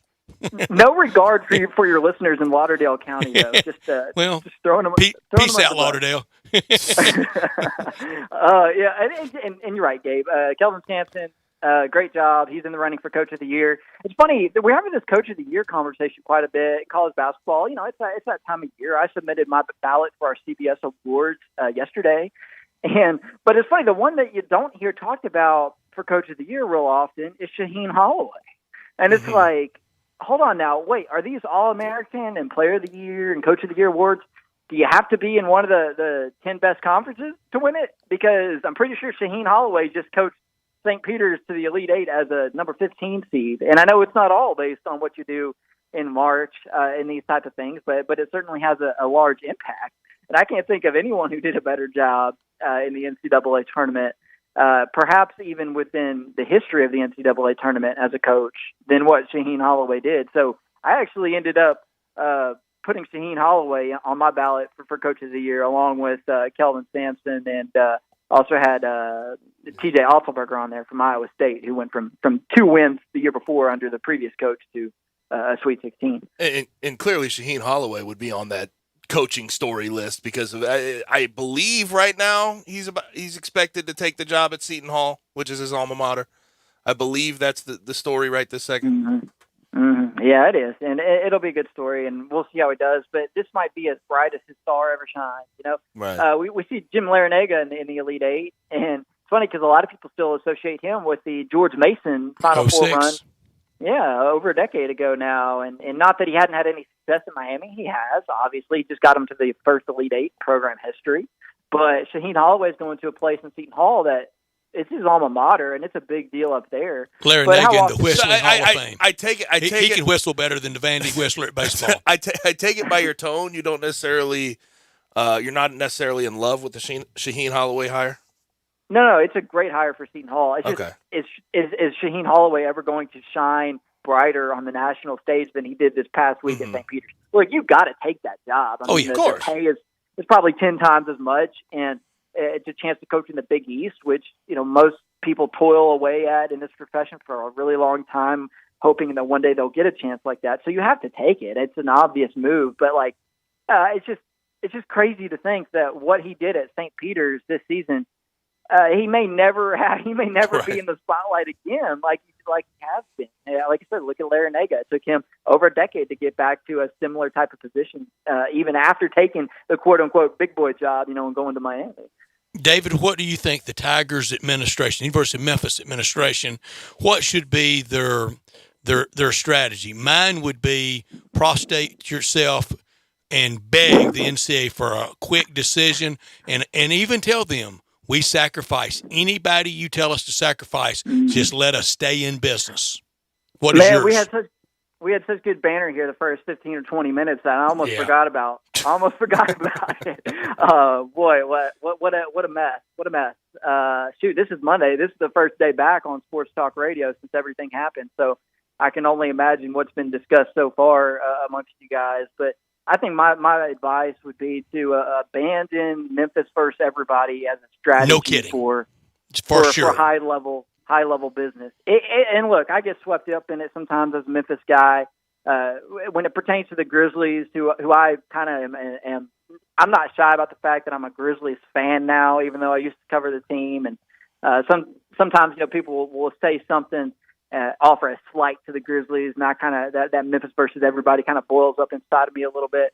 And it's a fun quip for social media or maybe a marketing campaign every now and then, but it is not how any sporting organization in Memphis, including the Memphis Athletic Department, should conduct its business. And the reality is there's that Memphis versus everybody thing it's kind of getting a little outdated anyway. I mean, it might have worked. Everybody thinks they're against everybody. It's asinine. You can't take on the whole world. Exactly, and there's no need to anymore. Back in the '90s, when the Titans chose Nashville over Memphis, sure, and there were no Grizzlies, and Memphis football wasn't good yet, and Memphis basketball was struggling, and AutoZone Park, they were just about to break ground on it, and the FedEx St. Jude Classic was a lower tier tour stop. Back then, sure, have a chip on your shoulder, right? Kind of be on guard for the world to come in and try to mess with you, right? But nowadays, Memphis has got a lot going for it as a sports city. And University of Memphis has a lot going for it as an athletic department. And I think it's time to abandon that Memphis versus everybody mindset. And like I said, I'm susceptible to it too now. I'm not talking down to anybody for feeling that way sometimes, but it's clearly gotten the University of Memphis in a lot of trouble here. And I think it's time to kind of move on and look in the mirror and say, you know what? It doesn't have to be that anymore because we got a lot going for us, not just at U of M, but at U of M, of course, and then elsewhere in the city. It's a good sports city now. Mm-hmm. And I asked this next question knowing where it could lead, where the response could lead. What do you think about I'm not talking Penny Hardaway, I'm not talking coaching staff at this point. I'm talking about the higher-ups at the University of Memphis delaying this being released until now, until after the season. I'm talking about advising James Wiseman to play when he was ineligible. How do you think this was handled by the higher-ups at the University of Memphis? Well, not well, but I actually like the move to delay releasing it until after the NCAA tournament because you let the team have its season that way. And I'm sure the coaching staff was well aware of all this, but I'd be surprised if the players had any knowledge or interest in this kind of stuff, and by having it publicized and written about and stuff during the season, it would have been a distraction and it wouldn't have helped them. Even if they may have been aware of it anyway, not having it in the media, I think probably allowed this team to focus on basketball.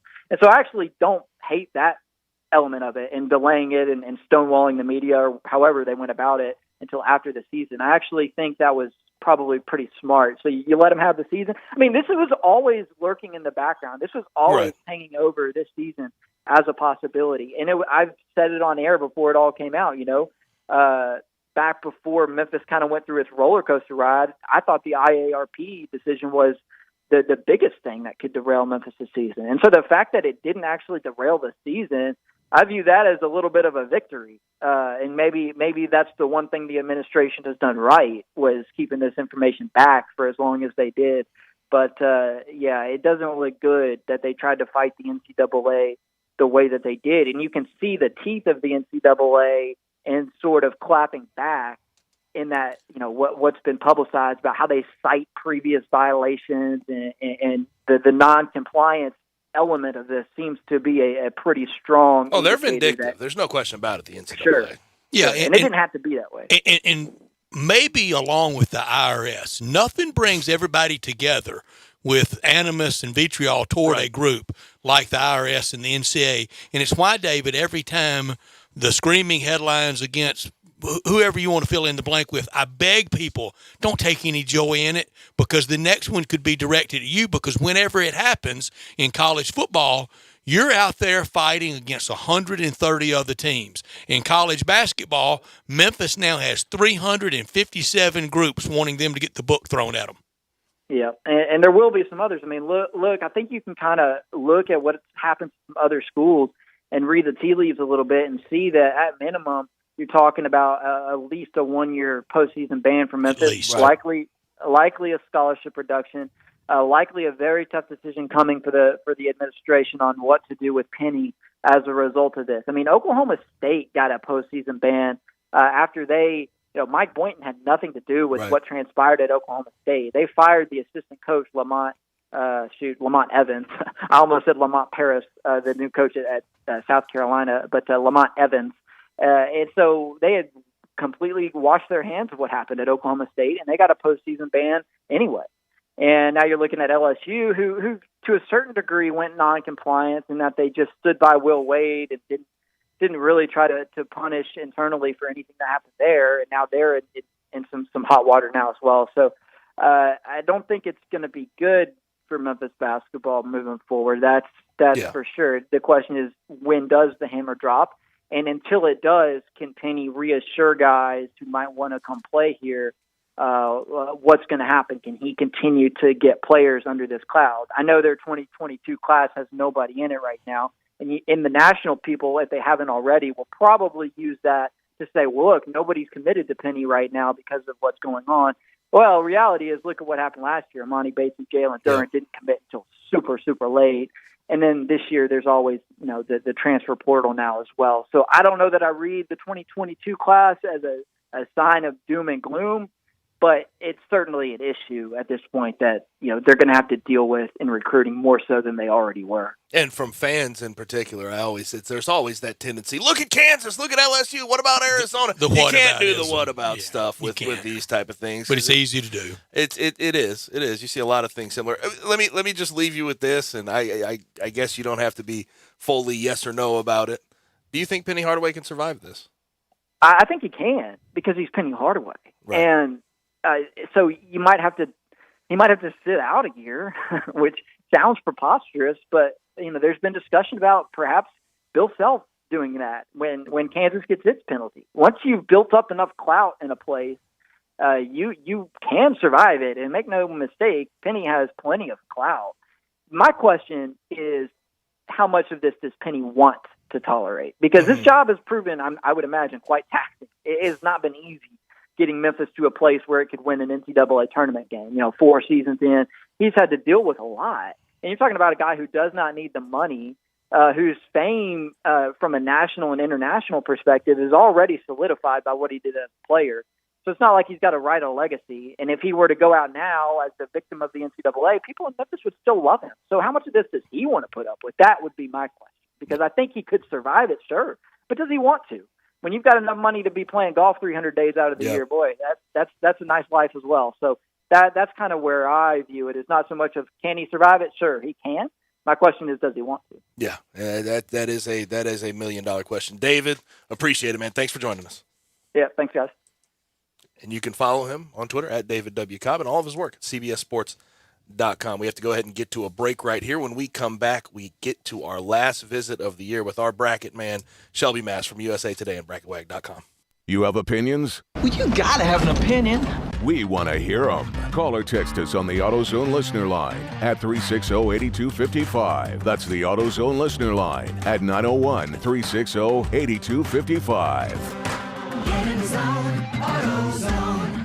What's happening Mid-South? Are you ready for a new ride from Gossett Kia on the Pike? We got it covered. Take your pick, 2022 Kia Soul LX or 2022 Kia Forte LSX. We got it at $199 for 36-month lease, $27.99 due at signing. And let your adventure begin in 2022 Kia Sorento LX. $299 for 36-month lease and $39.99 due at signing. Plus Kia's 10-year, 100,000-mile powertrain limited warranty. You got to make your move today to Gossett Kia on the Pike. Come see Bobby J. He'd love to put you in a new Kia today. That's Gossett Kia, 1900 Covington Pike, or shop 24/7 at KiaCovingtonPike.com. If you want it, we got it at Gossett Motor Cars. 36-month leases, $650 acquisition fee, $30,000 per year, 20 cents excess mileage. Sold in 7/18/2252. MSRP $20,960. Forte NE $461,574. MSRP $20,770. Sorento $899,0199. MSRP $32,120. Includes all rebates and incentives. $695 PF. Must finance through Kia. Excludes tax title and license. See dealer for complete details. Offer valid through 4/4/2022 with approved credit. Dealer stock only. Spring is around the corner. That means the sounds of air conditioners cranking up will be in the air soon. Hi, this is Lauren Choate with Choate's Air Conditioning, Heating, and Plumbing. This month only, receive $1,000 off the purchase of a new Carrier AC unit. No gimmicks, just $1,000 off for the Choate's Early Bird Carrier AC Special.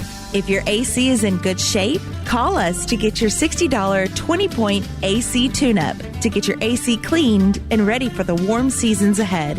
Choate's is here for all your cooling, heating, plumbing, air duct cleaning, and commercial needs. Call us today at 347-8086 to take advantage of these early bird specials. Or to schedule online, visit ChotesHVAC.com.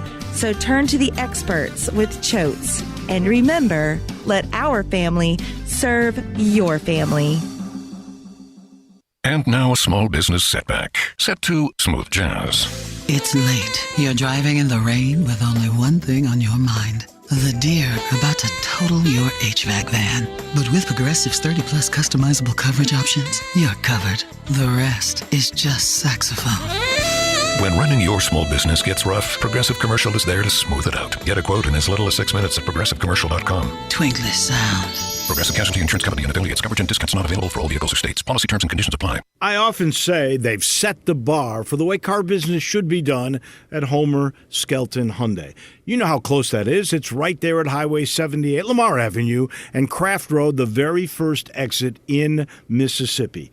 I say it because they always come up with new innovations. And right now, when we've had all these shortages on new cars, Homer Skelton Hyundai is always going to come through for you. You won't pay more than the sticker price for a new car at Homer Skelton Hyundai. That's Chris True's pledge. You'll never pay more than sticker price. Those other guys, they could charge you a whole lot more for that new car because they know there's a shortage. That never happens at Homer Skelton Hyundai. That's part of the philosophy and the team that's been together for about 15 years now. You want the best of service?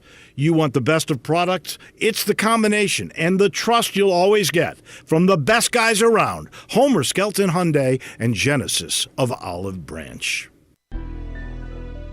Now, back to Sports Time on Sports 56. This hour is brought to you by the Big Green Egg. Here once again are Brett Norsworthy and Gabe Kuhn.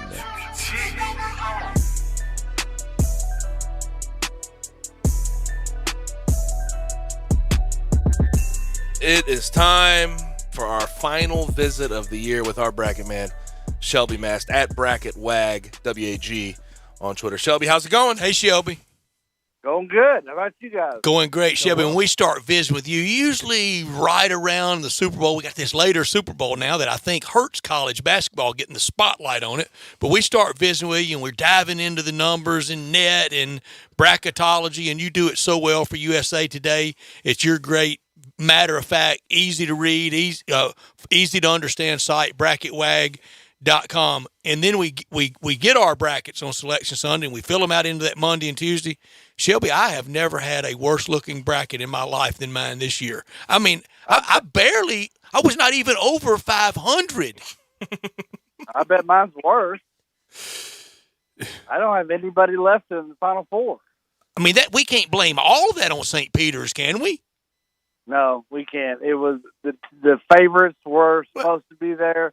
They just didn't make it, and everybody was kind of blinded by the numbers. And we got a great Final Four, but just not the one we expected. It's a classic example, and I did this in ninth grade algebra. I was cheating on a test, and I just wrote down the answer without showing any of the work because I was just looking over at the other kid across from me, my friend Barry Hodges, and I was cheating off him and write down the answer. And the teacher said, "Brett, did it just come to you? I mean, did you just glean it out of the thin blue sky? There's no work here." And we kind of got to that with the Final Four. We got to that gold-plated, shall we say, blue-blooded Final Four. But there was a lot of work up to that. But it doesn't appear like that, though. It looks like, oh, yeah, copy and paste. That looks like a normal Final Four, but this year it really wasn't. Arizona and Gonzaga kind of ruled it, and they were prohibitive favorites. And from those two reasons, we kind of thought, or I did, that SEC would dominate, and it just didn't happen. Mm-hmm. Or the Big Ten. Or the Big Ten, yeah. In the Big Ten a week ago today, they were taking a victory lap. Ding dong, the witch was dead. Michigan had defeated Tennessee, and almost like they had won it. Well, I looked up, and there was one SEC in the Elite Eight, and there was none from the Big Ten, Shelby. Yeah, it's weird. The best conferences, so to speak, that cannibalize themselves during the year, they're not there. The Big 12 has one team. That's good. But the ACC was an also-ran this year, and they got two teams in there. There was really conversation this year, Gabe, and we did it. Well, we fell victim to it. I sure did.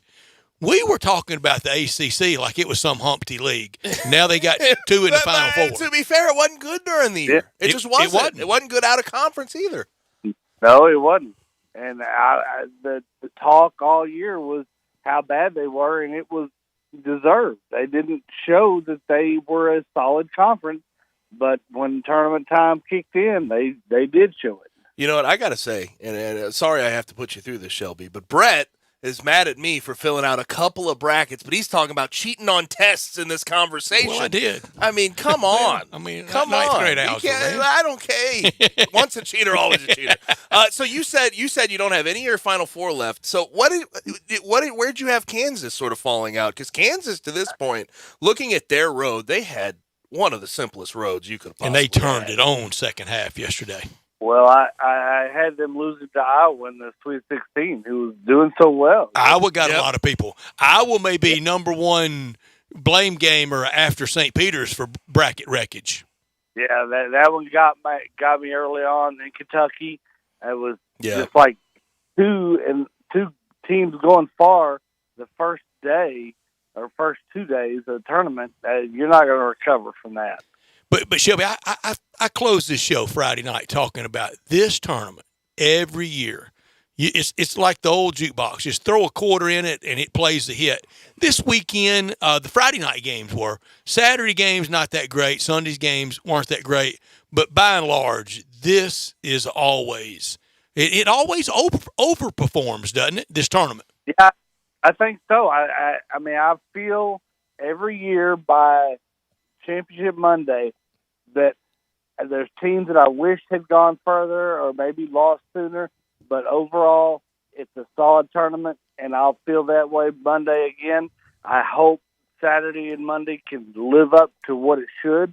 It may not, but it should. But either way, the past 2 weekends have been great. Shelby, do you see the NCAA and their tournament selection committee doing any deep dive, big analytical driven, what are we getting right, what are we getting wrong? Do you trust that they do that they do, pardon the phrase here, that they do the autopsy on tournament selection, or do you think they just, pardon the phrase again, whistle through the graveyard and, we got it all right? Because we know on a lot of other things like enforcement and infractions, they think they never do anything wrong.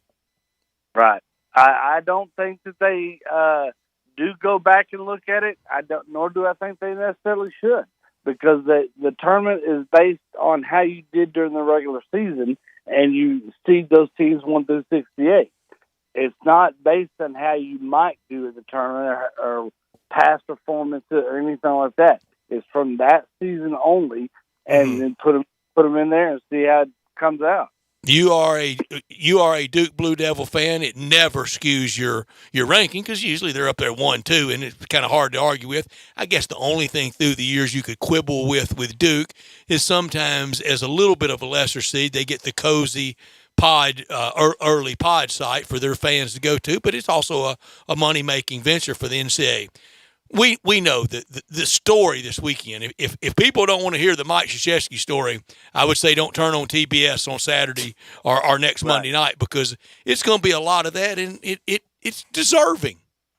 Yeah, he's been there forever. I mean, since I was in junior high school. That's a long time ago. Mm-hmm. And Mike Krzyzewski, when he got the Duke job, Bob Weltlich at Ole Miss, a Bobby Knight protege, he was in the running to get that job. I can assure the Duke people they got the right man in Mike K.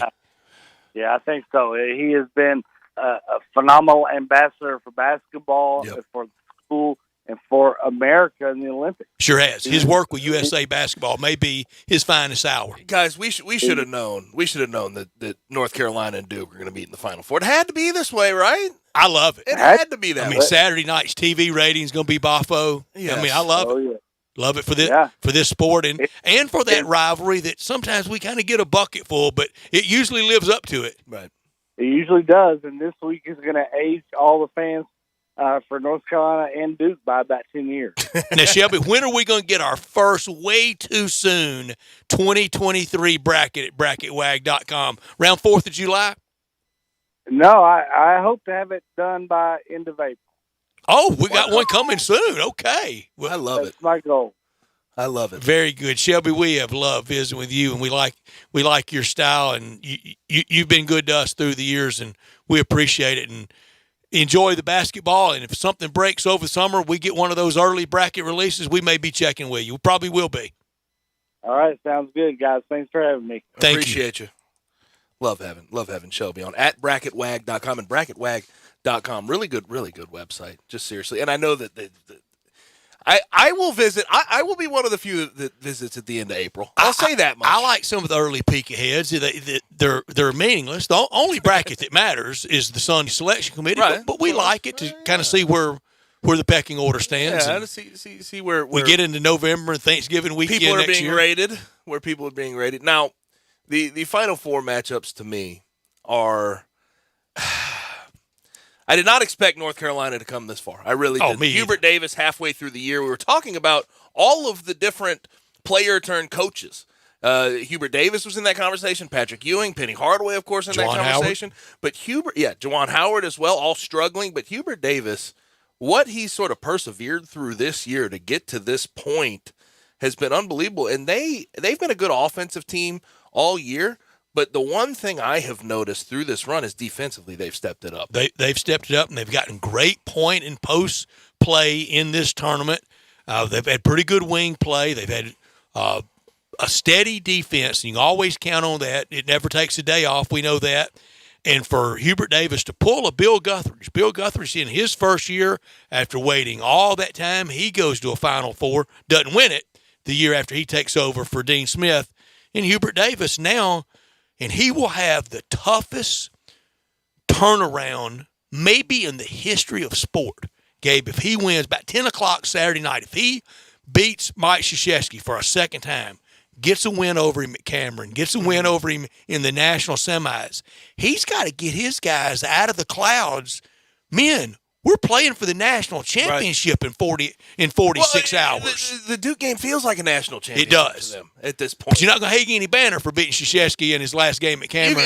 You can hang that Final Four banner again. You can hang that one. If they want it all seriously, just the forever infinity poke at that rival, and they have them all up, and they all look the same. Whether it's 1957 to Dean in '82 to Dean in 93 to Royce 3. Would you put that up, 2022 NCAA champions, whatever the record is, and down at the bottom, K, twice.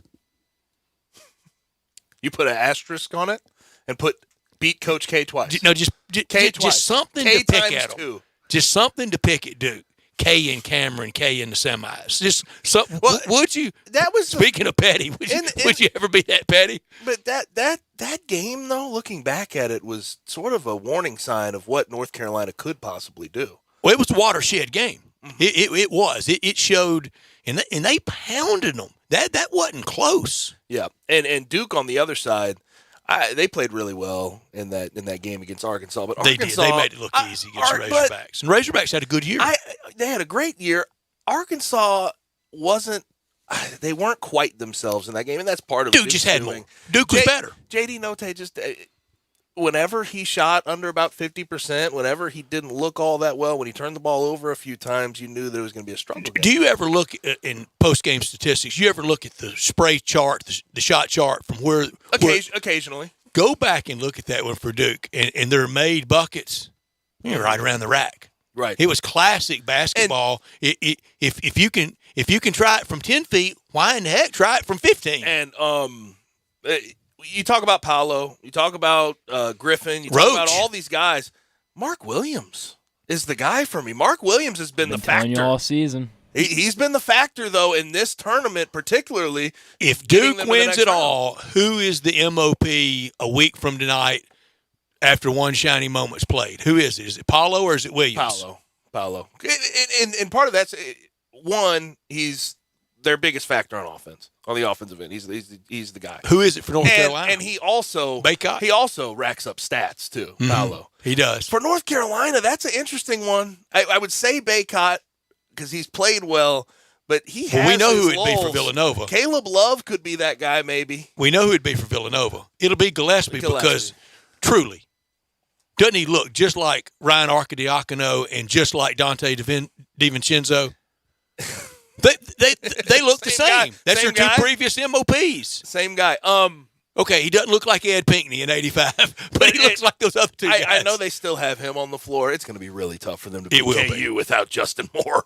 Justin Moore's, I mean, he's their second leading scorer. It's going to be tough. Don't they have to try to beat Kansas like 45-44? Yes.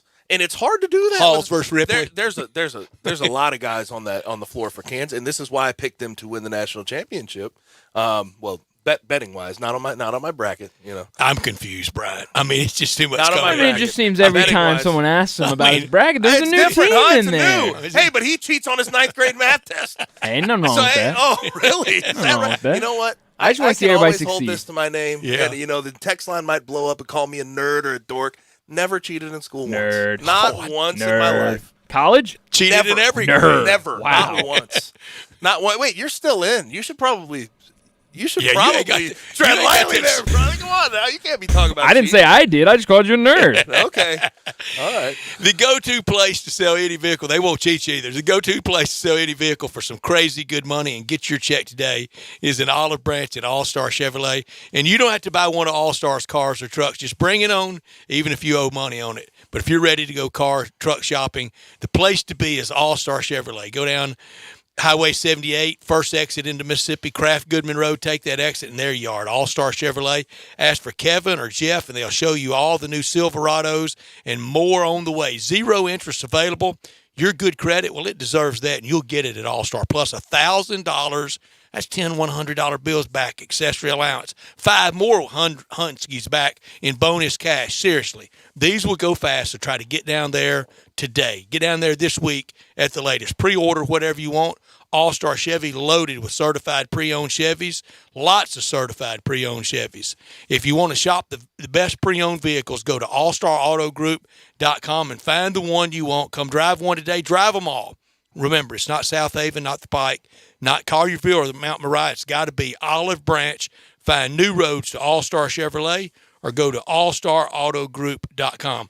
I'll tell you about a very controversial sociology test at Fayetteville when we go to the break. Let's get to that final break of hour number 2. You're listening to Gabe and Stats on Sports 56 98.5. Join the voice of the Tigers, Dave Woloshin, for Wolo and Friends, presented by Homer Skelton Hyundai. Weekday mornings from 10 to 11 here on Sports 56 and 98.5 FM.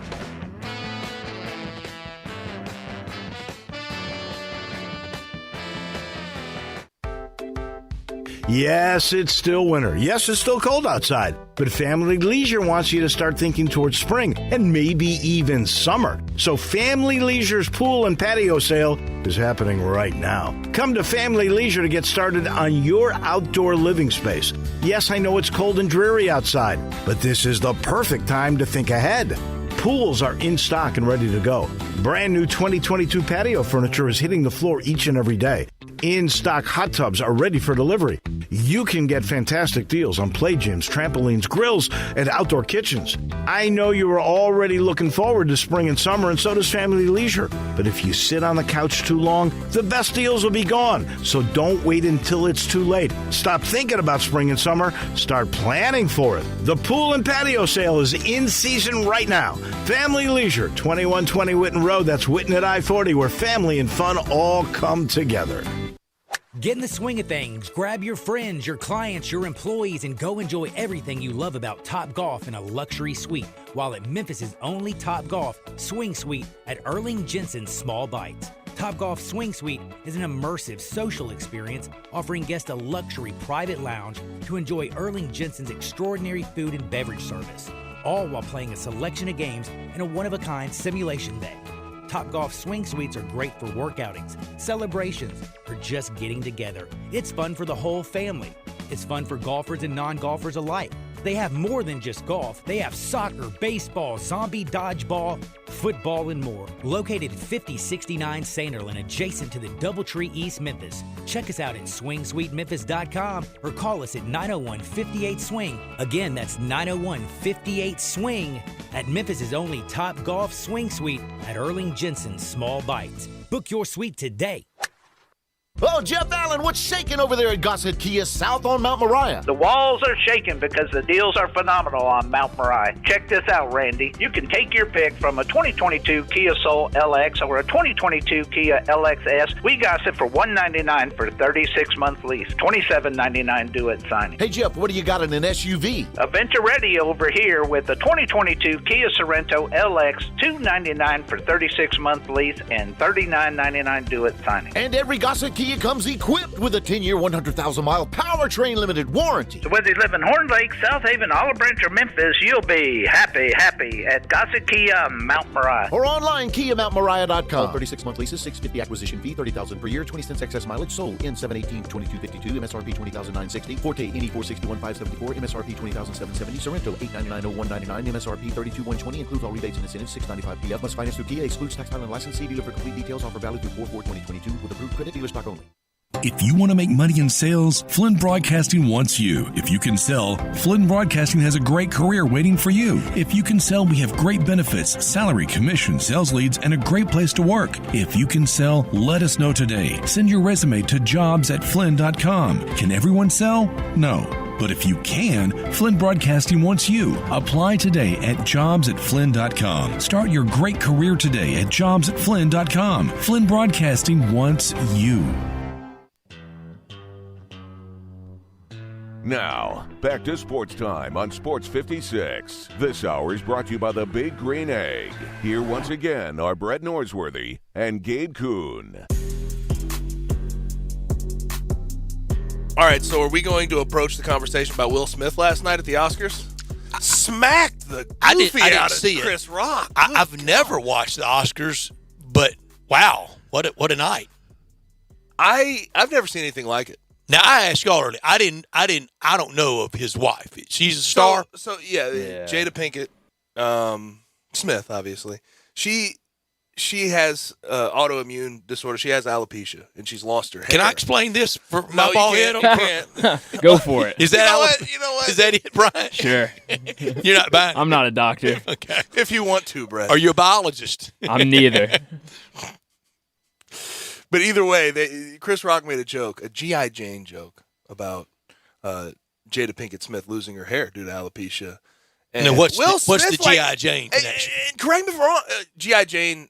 The it's lead movie, actress had didn't to shave her head yeah, for the movie, and she's bald the whole movie. Y'all know I do. Not I see fully no bald, movies. not So. Well, not, but you know what I mean. Yes. And so he said, "I'm ready for G.I. Jane 2," and pointed her out. Yes, and know what's weird is on the sort of TV. Man copy deserve of the being whole thing, slapped over that? No. He which I don't mind somebody Will getting slapped. Smith I think was probably smiling. need a little more. No, he was laughing. He thought it was funny. He was smiling with it until he saw Jada's face. Yeah, she gave him the look. And she gave him a look, and he got up out of his seat. Sure enough, smacked the hell out of him. Went stage On the stage, smacked the hell.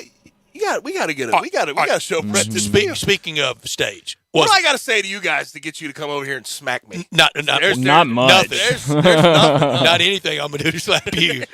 I can add. Well, and that's another good point. There's 0% chance if The Rock is up there or somebody else, or I don't know who else, Cedric the Entertainer, somebody else besides Chris Rock. There's no way in the world Will Smith does that. I mean, I just can't imagine. I know years and years and years ago, I didn't watch, but I know he hosted because I would see the promotions of it. Johnny Carson real quick. I just went from The Rock to Cedric the Entertainer. That's a big variety. That's a lot of people, slippage. Yeah. But now Will Smith, I think the movie I saw him in, he was prominent in Independence Day, wasn't he? Yeah. Mm-hmm. He was the hero, wasn't he? Yeah. Good movie. Uh-huh. Is that it? That's all I got. No iRobot? Never saw it. Really? Fresh Prince of Bel-Air. Fresh Prince, yeah. Well, he's the one on the meme on Twitter walking around in an empty room. Yes. Yes. I know he that sure is. from Twitter. I go to no movies. None. I Am Legend was a good one, I never underrated saw one. it. Oh, dang. What have you seen, man? Hitch? He's in Hitch? I've seen that. He's been in a bunch. Was he he's really been the a ton. star of Independence Day, though? Wasn't the crazy guy flying into the spacecraft the star? I don't know. I've only seen Independence Day once, and it was when I was in middle school, so I don't remember much from it. I mean, it's on every weekend. Yeah. I just don't know how you go up during the Oscars and smack a guy. Any charges filed? Ridiculous. No, none. And then he was sort of partying after. It looked like he was partying after He's for cool, winning the he's Oscar. cool after it. And by the way, great movie he won it for. He won Best Actor for his part in King Richard, about the Williams sisters' father. Oh, really? Yeah, about Richard Williams. I just got around to seeing that movie. Good. It's well done. Never seen it. It's well done.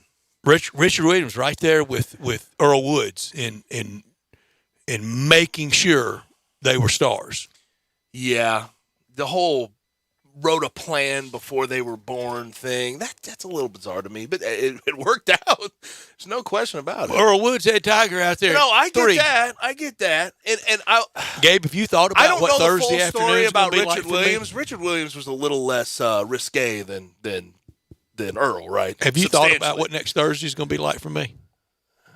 Cloud9. At about 10 o'clock in the morning, Toby Wilt, the first tee announcer, good man from Nashville, Tennessee, former Vanderbilt football player, will announce on the first tee, now play, Tiger Woods. Is this going to happen? Yeah, Tiger Woods is going to play. It's not official, but he's going to play. Okay.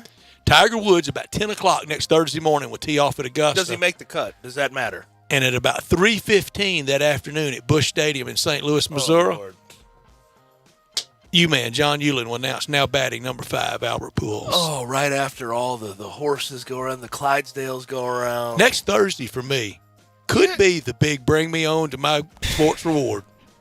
Are you going to be able to come on air? Favorite golfer, favorite Cardinal. Are you going to be able to get on air? It's going to be tough. I'll be a mess. I'm a mess every year on Cardinal opening day, though. I love it.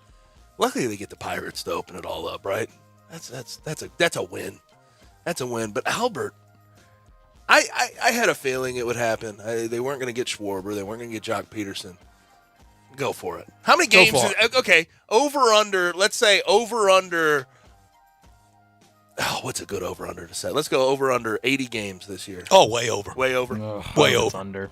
You think it's under? I hope it's under. I'm curious. I don't way know over. how much he has in the tank, but to see Yachty, Waino, he was pretty good against lefties last year. But see Yachty, Waino, and Albert be able to go out more or less swan song year together, that's fun.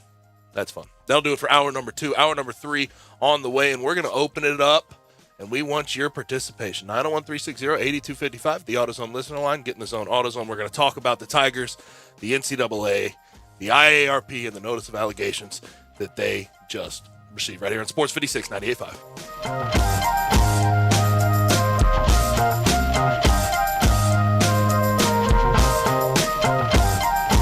Welcome to Triumph Auto Sales, where you'll have a great car buying experience. Triumph Auto Sales is your #1 source of quality pre-owned vehicles ranging from lease returns to new car trades, all at huge savings. Plus, Triumph has a full array of financing options to meet your needs. Find your next car online at triumphautosales.com or stop in today at 4875 Elmore Road. Triumph Auto Sales will help you get the vehicle you want at the price you need and the service you deserve. For a great car and a great experience from a local and family-owned business, visit Triumph Auto Sales. Hi, this is John Conway with Conway Services. When was the last time you had your heating system cleaned? How about a safety inspection? Right now, Conway Service is offering our 16-point Energy Saver Super Tune-Up on your heating system for only $69. That's right, for only $69, we'll come out and perform our 16-point Energy Saving Super Tune-Up on your heating system. We'll also include a complete safety inspection using our state-of-the-art camera system, making sure your heating system is safe to operate this winter. Plus, we'll run a carbon monoxide test on your heating system, all for only $69. You can have the peace of mind knowing your heating system is safe and ready for those cold winter nights. So call Conway Services, the Mid-South's premier heating, cooling, plumbing, and electric service company at 384-3511. That's 384-3511. Call this week, and we'll perform your heating system tune-up for only $57. Call 384-3511. Conway Services. Call Conway today. This is Sheldon Rosengarten with Marks Bensdorf Realtors. When I talk to people about selling their homes or buying one, my motto is stick to your game plan. I learned this from my friend Coach Terry Tippett. Coach. You didn't go into a game without having a plan, did you? No, Sheldon. Having a plan was critical to the success of all my teams. That's right, Coach. Sticking to your game plan helped you win 4 state championships. That's wrong, Sheldon. It was 6, just like the number of shots you make on a par 3. Well, Coach, we've played golf together. What advice can you give me about my game? You probably need to stick to real estate, as you're much better at doing that. Or perhaps bowling. Great advice about real estate, not bowling. And as I always tell people, if they're thinking of selling their home, talk to 2 to 3 real estate brokers and let me be one of them. As they often say, when you want the job done, Coach, who should they call? Sheldon, of course. You can reach me at 682-1868 or memphisrelocate.com. That's 682-1868 or memphisrelocate.com. I'm with John Burgos in the alley at the world-famous Rendezvous. John, it's so good to see you. How are things at the restaurant? Brett, things in the restaurant are fine, but like all restaurateurs will tell you, things are still not back to normal. Supply chains are interrupted. One week we can't find charcoal. Another week we're short on ribs. Another week they can't find the plastic bottles to fill our sauce jars with. I've watched in awe as our fellow Memphis restaurateurs have worked their way through these past months. John, always new and exciting things at the Rendezvous. People know we have Greek salad, vegetarian red beans and rice, and vegetarian nachos. But now we have desserts. Miss Barbara of O Taste and See has individually wrapped some wonderful desserts. We have key lime pie, chess pie, chocolate chess pie, and pecan pie. Not pecan pie, pecan pie. We also have a new twist at the Rendezvous. We now have outdoor dining. It's in the side alley along the Rendezvous, not the one in the front. And depending on the weather and depending on staffing, please call ahead to make sure we're open. And we hope it becomes a mainstay here at the Rendezvous. Mr. Charlie Burgos' world-famous Rendezvous in the alley in downtown Memphis. Right now, FanDuel Sportsbook's giving new customers a $150 instant bonus guaranteed. That's right, you'll get $150 in bonus site credit, and all you have to do is place your first bet of $5 or more. How you bet the bracket is up to you. You can choose from the money line, totals, prop bets, and so much more. Join FanDuel today with promo code CASH. Then you can place your $5 bet to score $150 in bonus site credit, guaranteed. That's promo code CASH on the FanDuel Sportsbook app. Must be 21 or older and present in Tennessee. First online real money wager only, $10 first deposit required. Bonus issued is non-withdrawable site credit that expires 14 days after receipt. Restrictions apply. See full terms at sportsbook.fanduel.com. Gambling problem? Call the Tennessee Red Line at 1-800-889-9789. Listen Sundays at 11 a.m. to join Idlewild Presbyterian Church for worship. Idlewild is a PCUSA church located in Midtown Memphis. We are Sports 56 WHBQ Memphis and W253DF Memphis, Flynn Broadcasting Stations.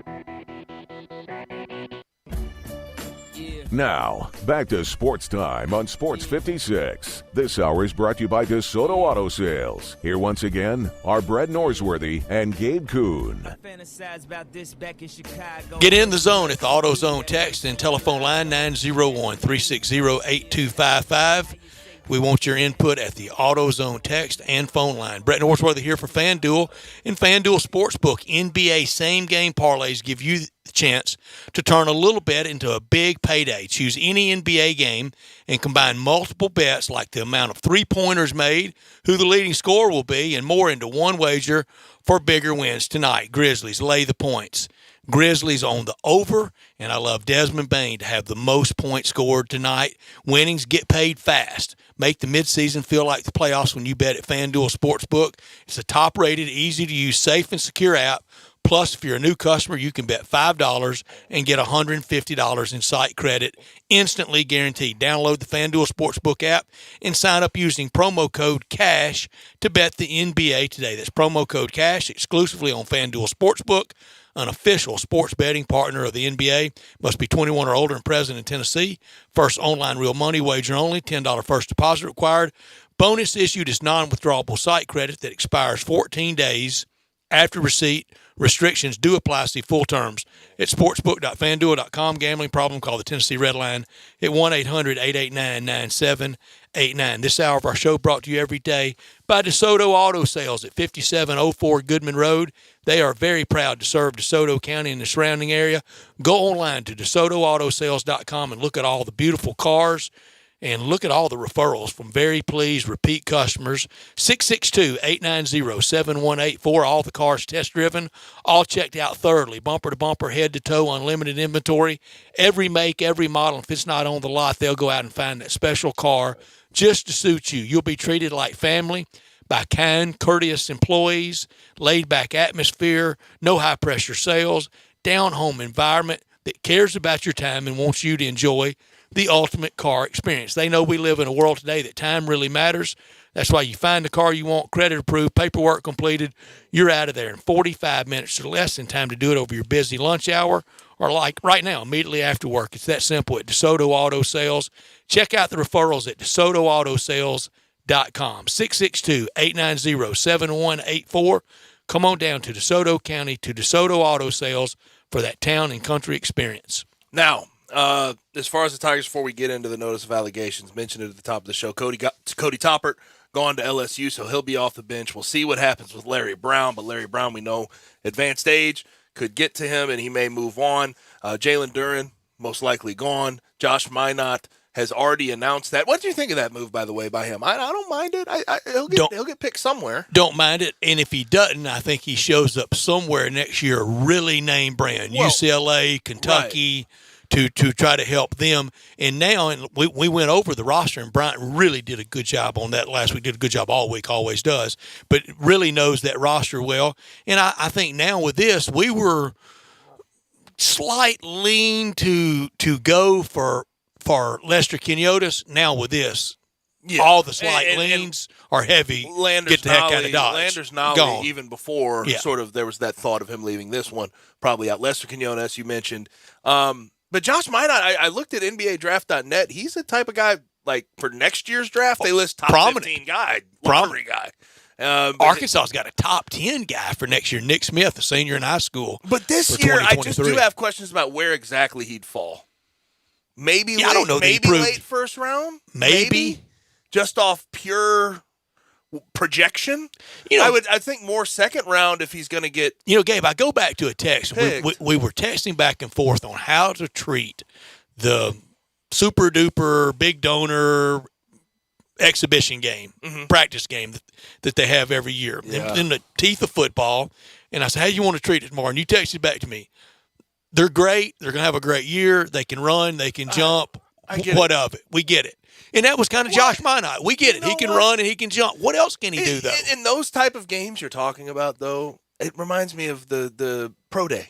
Don't even have refs at it. It reminds me of the pro day with, like, quarterbacks where they roll out to the left. They have a perfect script, and he throws it 70 yards down the field, drops it in a bucket. Yeah. It's perfectly scripted for them to It's supposed to go that way. They're supposed to look good. So talking about those things is what it is. But we know what we know about Josh Minot. I wonder if he eventually decides that he'll come back for a year somewhere else. Quinones could be a big piece for somebody next year. And word is that he wants more of a primary scoring role, which he never got at Memphis. Never did. He was the all-around I don't know if he guy. gets that wherever he's a big piece. I mean, if he went to, say, a Florida, I mean, does he get that many more shots a game than he got here? Is it not sort of – the book's out on what he kind of is as a player, his skill set. He's kind of a 3-and-D guy, and that's – pretty good in transition. That's okay. You can do that. And real good big transition. Guard. Yeah. Big guard that bothers some of the other guards on the other team. Could be a stopper at times. But he's not first choice. Scoring wise, no. In offensive set. He's not second. He doesn't seem like that. Most games, maybe not third. Probably not, and not on a loaded team. Yeah. For an NCAA tournament team, for like a top 5 seeded team in the NCAA tournament, I wonder where he would. I mean, let's just think of the teams that just completed NCAA tournament play. Who would he have really helped? I can think he could help a lot of teams, but of the people left, of the teams left, for example, and fit in and acclimate well. I don't know. Assimilate well. I don't know, and we'll see what happens this offseason with that. But it just. All of those announcements makes the timing of this and all of the notice of allegations coming out substantially worse. It's the worst time for it, Gabe, because opening night next year, it could be full circle. Yep. Your backcourt could be Tyler Harris and Alex Lomax with Malcolm Dandridge as your center. Yep. What's that win you? For those who have been living under a rock the past couple days, 4 level 1 allegations, 2 level 2. lack of institutional control, head coach responsibility, and failure to monitor. And also, I didn't mention there's another allegation. There's 7 in total, 4 level 1, 2 level 2, and 1 extra one that was not really explained. Again, all of this is redacted. But lack of institutional control, head coach responsibility, failure to monitor, and also at one point that I found this pretty interesting. It just seems like in a lot of ways, the compliance department was bulldozed. Yeah, they didn't have enough resources, but I also feel like they were not asked to do their job. In a lot of ways, they were just sort Penny of. Hardaway could do whatever he wanted to do. I'm not saying that they turned a blind eye. I'm not saying that type of thing, but I'm saying I don't know if they were properly told what was going on. Even if they had raised red flags, would they have been listened to with the investigation as a whole? Because it looks like David Rudd was athletics director and would let Penny Hardaway do whatever he wanted to do. And there's the athletic director, I think it's sports information director. I think it's a fair question. Social media director, and now he's out of town. And with that, I think it's very fair to ask with Laird Veach, and hired at an interesting time. Laird looks very weak in this. But he was hired during the investigation. He was hired after all of this happened. How much power did he expect to have over it? And how much, before he was hired, did they agree upon the amount of power he would have over it? We know the former AD and Penny Hardaway butted heads from the beginning. And what the biggest source of contention was hiring Larry Brown. And while I do not know this, what if a lot of that redacted stuff is the NCAA going, and of all people, you hire the biggest skunk in the history of college sports in Larry Brown? You have to have a question about what Laird Veach's role was in this, because it seems very minimal at best. Seems very, very passive. And you just want to rewind, and we've done this a million times, and we've talked about it before the notice of allegations even comes down. If you can just rewind and let James Wiseman live out a 12-game suspension and not play him while he's ineligible, what happens from this? How much stems from this? Because that was the open door that the NCAA took advantage of. That was the seed to lay down the hammer. And I do think that there's clearly wrongdoing on the University of Memphis's part. But you got to know what you're dealing with when it's the NCAA. They are very vindictive. If you defy them, they want to come for blood. And that's part of it. You have to understand that. I saw it at Ole Miss. They camped out until they got what they wanted. And to get the restraining order when they did, to play James Wiseman. That Friday was one of the dumbest days ever. You just opened yourself up for this type of thing, and it happened. And that was right off the heels of the very successful game day, I think just 2 weeks, maybe even a week prior to that, rolling along great, and picked a fight with someone that you can't win against. And and fans, I know the frustration. I had it, again, with everything that Ole Miss went through with it. But I know how it's going to end. And you can talk all you want, but why don't they get this one? What about that one? You can talk all that you want. It's not going to make it any better. You can out-litigate. You can think you can out-litigate. And what about other schools? All you want. It's not going to make it any better. It's not going to change you being the focus of the NCAA, IARP, it's the same thing. It's not going to change you being the focus of all their venom and power. And ultimately, you are a member of it. You agree. And you even went out and sought out this IARP to be the decider. But how goofy were we to think that the IARP could be any different than the CCU? It's the same thing. You are goofy. You need the Tigers right now. The university needs to right now trying to head it off at the pass. Now, I said earlier, heading it off at the pass. They almost need to go to them. You tell us what we can do to not get any more books thrown at us. And if that is a negotiated buyout of Penny Hardaway, then that's what it's got to be. So, as far as the non-redacted parts, the actual allegations we understand at this moment, not much. Not much.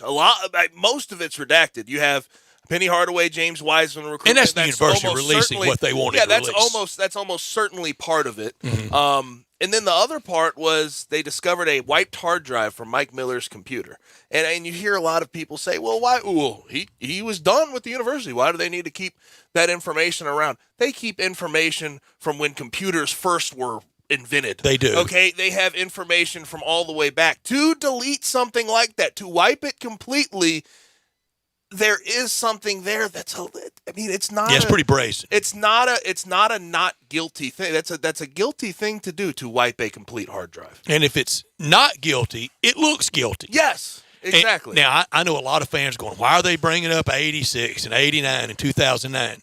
Same thing again. When Alabama in 2002 got the book thrown at them, the NCAA referenced Antonio Langham from 1993. In all this that Ole Miss just went through with Hugh Freeze, they referenced 1989 and 1993. They use it to basically signal to you and to the public, you didn't learn your lesson before.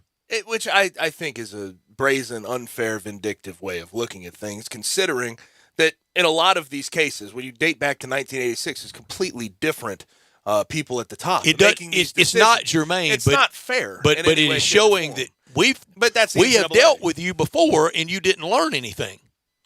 Dealt with the university. Dealt with the university, but different people. Right. Every single time, with different personalities, with different thought processes on how to handle these things. I think that's ridiculous, but that's just how they seem to operate, and they still have power, which But administrators have to be smarter than they were that Friday to go to court and get the injunction for James Wiseman to play. And that Friday, these exact words I said on this radio station. I was in Oxford for a football weekend. Drew was back here. Dave was on the road with Tiger football, and I said these exact words. It feels good right now to rage against the machine. It feels good to take on those big four letters. It feels great to take on the mighty Colossus. You cannot win. This is crazy. Well, there was, for me at least, and for others as well, there was the thought of where is the NCAA's power going to be in 2 years? What are they going to look like with NIL legislation, with transfer portal? Do you think the administration thought they might go away and just to ride it out? I don't think that's what they were thinking. I don't think you could outlast them that far. That's some years down the road now, where we're talking about NCAA not having any type of power. But that was a thought in my head for a point during this whole saga, during this whole 2-year span of waiting for this notice of allegation. There's no way they fire Penny Hardaway. There's no way. You cannot, in a span of 30 years, have to fire Larry Finch and Penny Hardaway. You just cannot do that. The optics of it, the PR of it. Even if the NCAA signals to you, you do that and we let you off pretty easy. But you can't have a negotiated settlement with him. And as David Cobb said earlier, if you do that with the animus directed at the NCAA by everyone, it brings everyone together to hate them. He can be a martyr. He can be the tragic figure. And then you could also always feel him. Boy, if we could have only kept Penny, who knows what we could have done. It could end up putting him in a even more hallowed position than he already has attained at the University of Memphis. There was a time, too, where I thought a postseason ban wasn't necessarily going to happen. Seeing these allegations, there's no doubt. There's no doubt. Maybe 2 years. It doesn't necessarily happen all the time, but I think that's a possibility. Okay, you say you don't think Penny Hardaway, you don't think firing him is much of an option. Do you think there's any world where Penny Hardaway steps away under his own power? I do. Again, referencing David Cobb, I just, it's been 4 years, signed up for something that I really think, just my supposition, I think he thought it was going to be easy. I think he thought I'll just roll right in. We'll go to town recruiting. I'll hire Sam Mitchell. I'll hire Mike Miller. I have all these contacts. I have Tony here with me. We can do this thing. It's like putting together an AAU team. It's not. It's hard. It's every day. And the first year, really, Jeremiah Martin saved it. Second year, we don't know what it could have been ended up being with James Wiseman, but also know you have a player like Precious Chua that's in the NBA. You should be better than 6th place in the AAC, in a really bad AAC. Then last year, take out of that Dallas NIT what you want. I don't take much at all. And this year, okay, a win over Boise and then out of the tournament. And for going forward in the AAC, Gabe, you're going to have a much diminished AAC. You look at the teams that are coming in, Texas, San Antonio, FAU, Rice. Nobody's turned to Rice wanting to make your conference look better in 70 years. You know, I wish I disagreed with a single sentiment you put out there, because you want to talk about Big 12. You want to talk about conference realignment with the University of Memphis, but with this hanging over it, with the potential sanctions that are hanging over it as a whole, you don't know where this ends. You don't know the potential that football could get scratched up in this. And it looks like with the University of Memphis return letter, I believe to the CCU, to the NCAA as a whole, it looks like there was something in there about football that got caught in the crossfire. Now, was it substantial? Probably not, but it was something, and that's how these things work. It's just to see how delayed this was, and to see how long it took for the university to release this thing, and I think it's probably a good move in the grand scheme of things to let the season play out the way it did. It's just a frustrating time. I think after observing Tigers basketball for 50 years and a lot of great times that we talked about last week, and in the run up to the end of the year with the great close to the year that Tigers have, I know those moments, but I also know the down moments. I know what happened in the 80s. I know what happened in the 90s. I know what happened with Cal, and now this. I think this is the lowest point in Tiger basketball history for this reason, because of the timing, because of the conference realignment stuff, and also because this was what Penny Hardaway was going to save them from. After year 4, on the floor, one NCAA tournament win, nobody thought that at the press conference. If I'd have walked into that press conference that day and said, after 4 years, going to have one NCAA tournament win, I would have been stoned out of there. Well, and to finally turn the corner this year, seemingly, to get to that 22, to get to that second round game and play close with Gonzaga, to look competitive down the stretch of the season, to beat Houston twice, and he gets slapped with reality immediately. With that black cloud, we've been talking about this whole time, but you almost forget about it with how the season ended, with how it transpired. And you contrast it with the Grizzlies getting ready to take off on juggernaut years. They will have a lot of the limelight, a lot in what they can spend on their PR and marketing. Heck, they got their own marketing division, Grind City Media. That's hard to fight. The NBA millions. It comes at the worst timing ever, and it just was not supposed to be like this after 4 years. The sun will rise.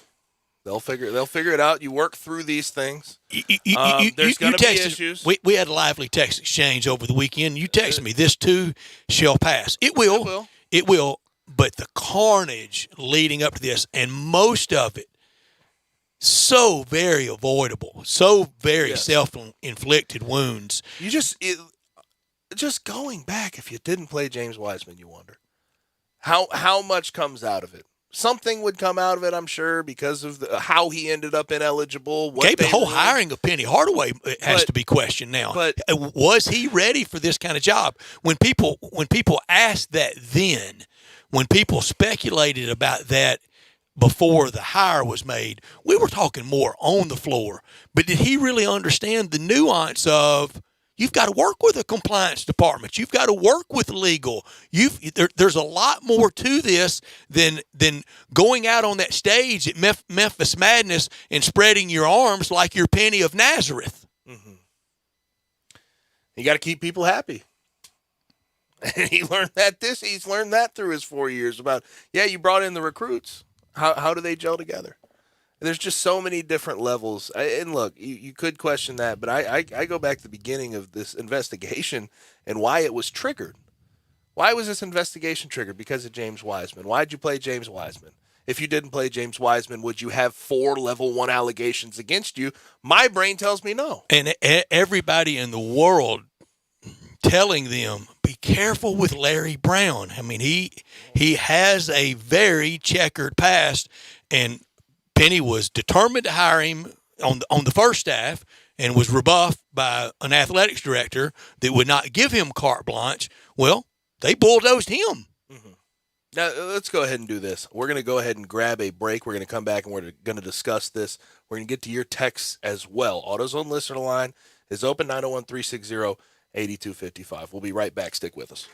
Broadcasting from the Family Leisure Studio, we are Sports 56 and 98.5 FM. At Jason's Deli, when you're dining in or picking up curbside, you can expect wholesome food and no surprises, just delicious sandwiches, crisp salads, and quick quality meals made with the freshest ingredients and no artificial trans fats, MSG, high fructose corn syrup, or artificial colors and dyes. Around here, a lot of thought goes into what we put into our food and what we take out of it, because you're not just taking a bite, you're getting a taste of who we are. New items are constantly being created to expand our menu for all tastes and special diets with vegan and gluten-free options available. Convenience and on-time delivery you can count on. It's just a click away at jasonsdeli.com, so whether you need to feed 5 people or 5,000, the team at Jason's Deli, they have the credentials and the commitment to keep you satisfied. Freshness is nearby at Jason's Deli with locations at Ridgeway in the Park Place Center, Poplar and Highland, Germantown Road in Cordova, and on Goodman Road in Olive Branch. Jason's Deli. It's wholesome food and no surprises. Anywhere fans go to cheer on their team, there are behind-the-scenes MVPs ensuring everything is game day ready.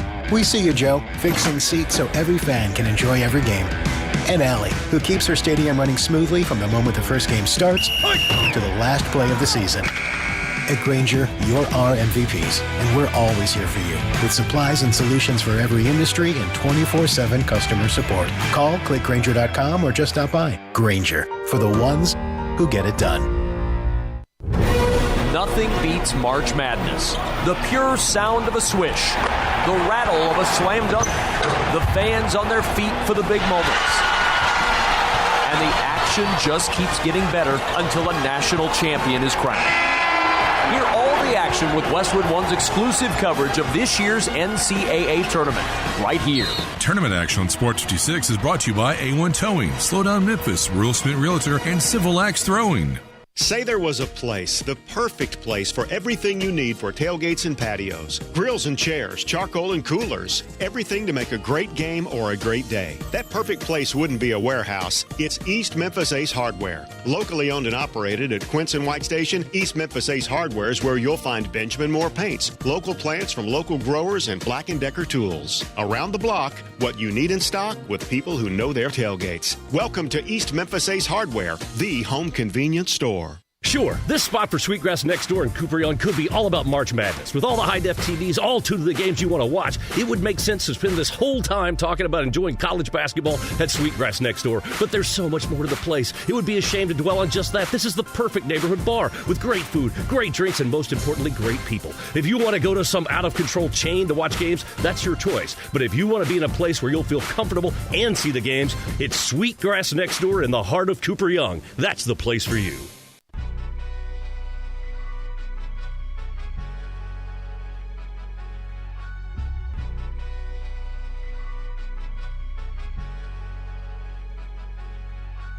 Now, back to Sports Time on Sports 56. This hour is brought to you by DeSoto Auto Sales. Here once again are Brett Norsworthy and Gabe Kuhn. My nail tech knows how to keep a little secret. I don't wish for my success, I speak it. I caught a buzz and you did too, but you tweaking. I look like I've been getting money, how reeking. You smell me, that's LV. Walk around with my chest out of my Back on Sports Time with Gabe and Stats. AutoZone listener line 901-360-8255. It's open to talk about Penny and the Tigers. To rehash it, 4 level 1 allegations, 2 level 2, and 1 to be named later. There's 7 in total. Lack of institutional control, head coach responsibility, and failure to monitor. We do have a text from Paul, and it's something that we sort of discussed in this last segment. It said, Laird Veach sure has been quiet these last several months. Makes you wonder how long the university has known everything. Well, we know exactly how long the university has known everything since July 9th, 2021. That was the amended version. The original was in April or so. I mean, we're coming up a long time that they've been able to have to go out and play that public cat and mouse game of, there's nothing to see here. There's nothing wrong. Right. That's a pretty cold-hearted person that can do that. I'll say it's frustrating for us not having known this for so long. Having known it's going to be passed down at some point, but we didn't know that the notice of allegations had actually been on their desk for this long. That's frustrating. I don't blame them, though, in any way, shape, or form for not releasing it during the season or right before the season. I don't. When would have been a better time? Right before football season? There's never a good time for it. I think this was about the best time they could. They kicked the can as long as they could, and I don't think it's coincidental that it's David Rudd's final week on the job before he goes on his sabbatical. Going to be out of sight, out of mind. Mm-hmm. Somebody texts in. They said, I think he needs to resign so we can move on as a program. I think a negotiated resignation, and it won't be soon, it won't be tomorrow, but the sooner the better, because look at this coaching market. I mean, I talked about the coaches hired last week in the SEC, and Brian, I called them a bunch of B-listers. Mm-hmm. It wasn't a lot of heft out there in the coaching turnover this year. Who in the world would you get coming in with both hands tied behind your back? And then you would run the risk of, there goes Malcolm Dandridge. There goes Alex Lomax. There goes Tyler Harris. Everybody would be gone. You would be starting fresh. And if they did that, you know what kind of record next year could look like? Bad. I mean, you could be looking at 9-19. Yes, bad, very, very bad. I'm curious though about if the athletic department, if they would go out of their way and fire Penny, if that's still on the table. No, I don't think firing. I think negotiated resignation or negotiated settlement. We go out. We tried. You tried. There were a lot of circumstances that we didn't see coming our way. It didn't work, and we have to move on. So he says, I wonder what the role of what role the athletic director would play in this situation. Is he responsible for keeping the head coach apprised of all the rules? Yes, now he came in after the rules were theoretically broken. That's true. And it was a tough situation for anybody to be involved in. But it's easy to question his role in this entire investigation and everything following. I know a lot of people are mad want to be mad at Tom Bowen, want to be mad at Sam Mitchell, want to be mad at some of the people that have been questioned. Well, look, when they're questioned, they got to tell it like they saw it. Mm-hmm. So he says, I think maybe 2 or 3 players coming back off of this team this season. There will be a whole new roster next season, no matter what happens. He says, Lomax, he or she, Lomax, Hardaway, Harris might be back. Could be, and you go forward. We know in 4 years. If there was a new coach next year, I don't think Jaden Hardaway would be here. I don't think so either. You know going forward, Penny has had difficulty with A-rated players. Imagine even if he stays and he has to start taking B and C players, even in the slop of AAC, that could get very, very bad. I agree with that sentiment, although I do think as a coach there was somewhat of a corner turn. There was somewhat, and whether that you can question if that was the other coach, if it was Cody Toppert, Larry Brown, other guys on the I think he was heavily staffed up. Talking to him about that, but hopefully, if he does stay around, that's something that rubbed off on him. Which that's what they were hired to do. They were hired to help him. Yes. They were hired to assist, thus assistant coach. Somebody else. Well, I see it pretty clear. Who gave the money to Wiseman's family? Who made the decision to play Wiseman? I think it all falls in one direction. The decision to play Wiseman, I think, was was not just Penny. Now, was Penny...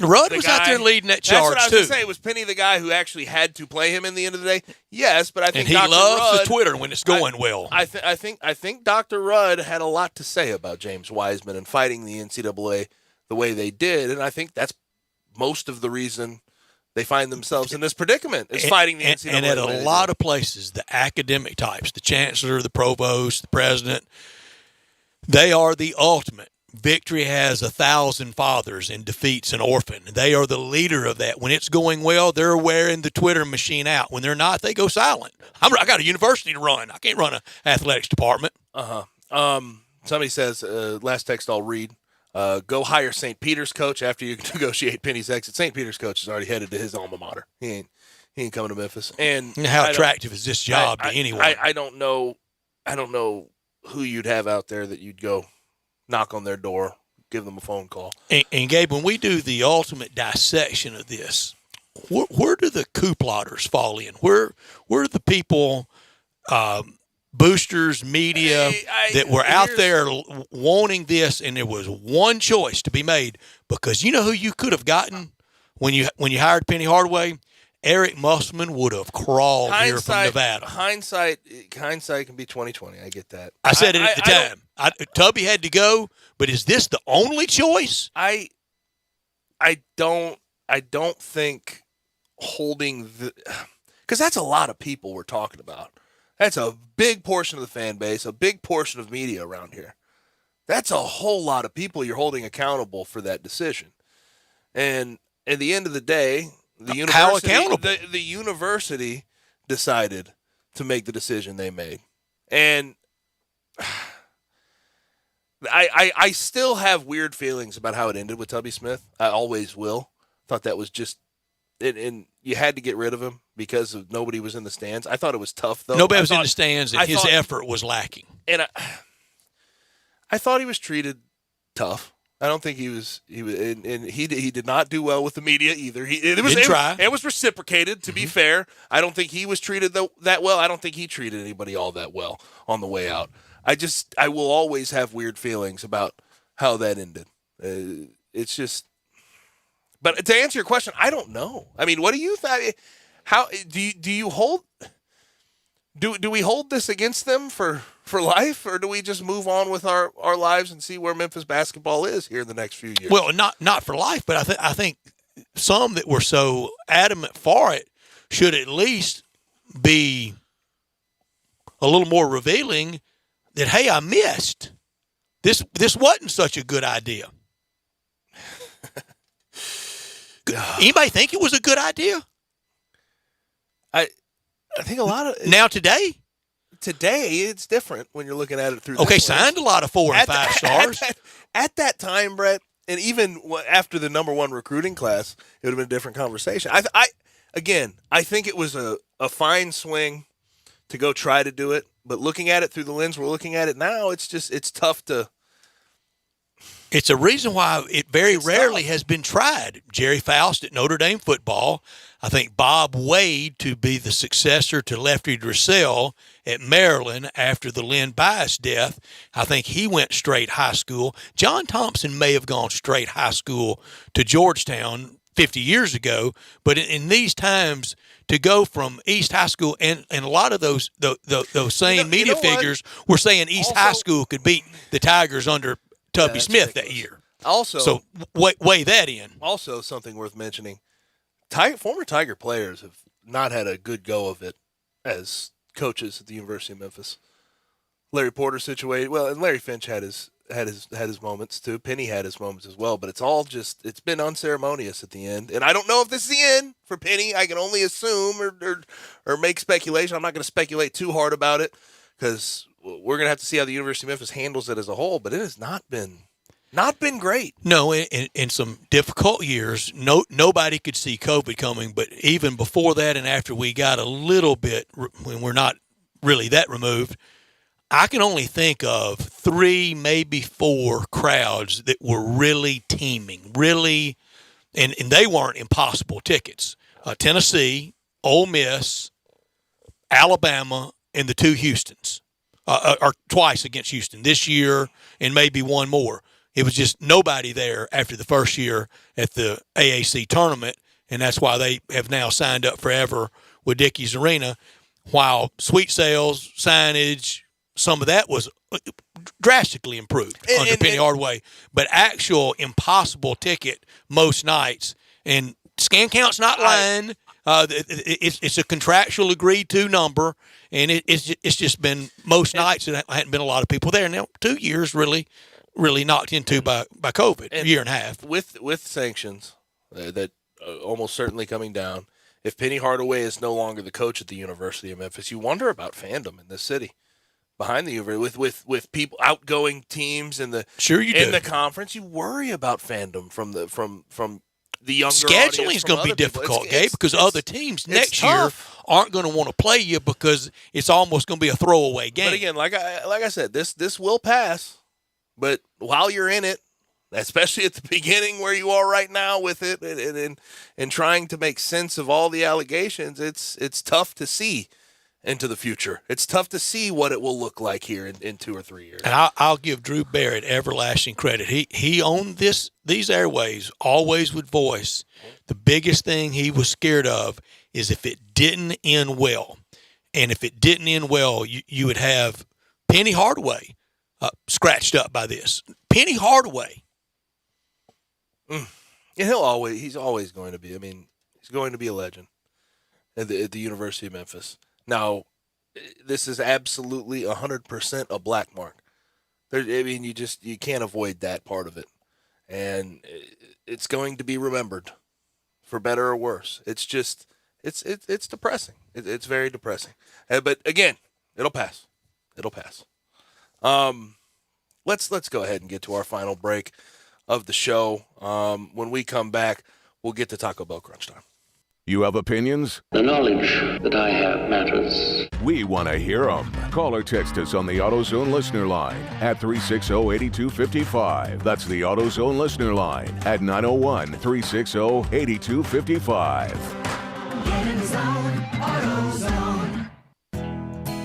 Nestled in the heart of East Memphis, located corner of Park and Cherry, is a beautiful residential neighborhood. I'm here at Town Village Audubon Park interviewing a new resident, Carolyn. Share with us why you chose Town Village. Well, if your parents or special friends need to make that big move, let me share with you my experience. It was tough for me to leave home, but then I discovered Town Village. I would like to highly recommend Town Village to you and your loved ones. After looking at all the amenities and meeting all the people and staff, I was hooked. From restaurant, bistro, 3 meals per day, housekeeping, transportation, security, health care, physical therapy, exercise room, and even a heated pool and spa. Come see us and make your new home at Town Village. Visit us and call Daniel at Town Village Audubon Park at 901-374-7342. There's no place like home, Town Village. Hi, I'm Troy Fivesh, owner of Fivesh Roofing. Sunday, today and today only, and for the first 50 callers. These are things you will never hear me say in my ads, because if you're honest, sincere, and knowledgeable, you don't need fast-talking, high-energy, gimmick-promising advertising to get someone's attention. Speaking of that, how do you think companies can offer huge rebates and giveaways when you use their services or products? By overcharging you in the first place. That's how. 5S Roofing doesn't operate that way. It's misleading and dishonest. When I provide a customer with the best products and the best service, and I do it for a fair price, why would I need gimmicks? Best products, best warranties, and the best service possible. That's all we offer. Well, that and financing. 5S Roofing, proud partner of the Memphis Tigers and the official roofer of the Tigers home team. 5S Roofing, fair, honest, and ethical. 367-0050 or memphisroofer.com. 367-0050 or memphisroofer.com. 5S Roofing, it's what we do. We're here for you. Spring is around the corner. That means the sounds of air conditioners cranking up will be in the air soon. Hi, this is Lauren Choate with Choate's Air Conditioning, Heating, and Plumbing. This month only, receive $1,000 off the purchase of a new Carrier AC unit. No gimmicks. Just $1,000 off for the Choate's Early Bird Carrier AC Special. If your AC is in good shape, call us to get your $60 20-point AC tune-up to get your AC cleaned and ready for the warm seasons ahead.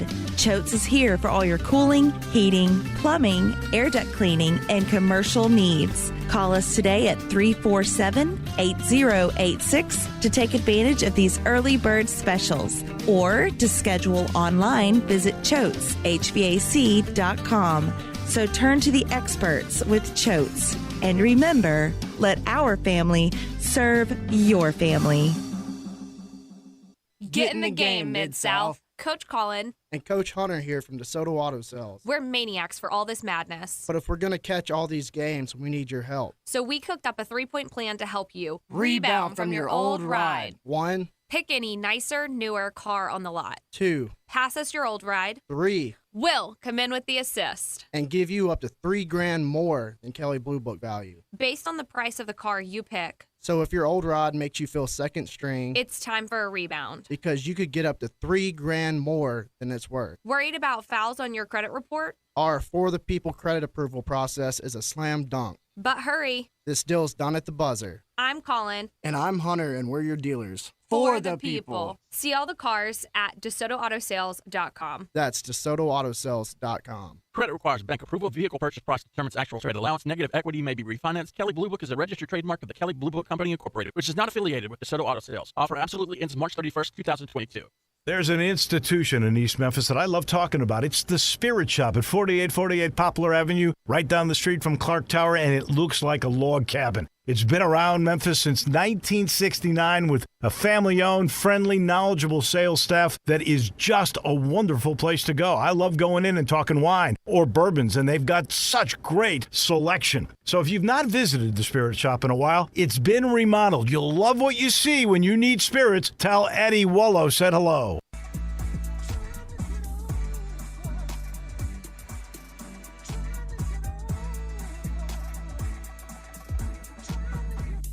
Now, back to Sports Time on Sports 56. This hour is brought to you by DeSoto Auto Sales. Here once again are Brett Norsworthy and Gabe Kuhn.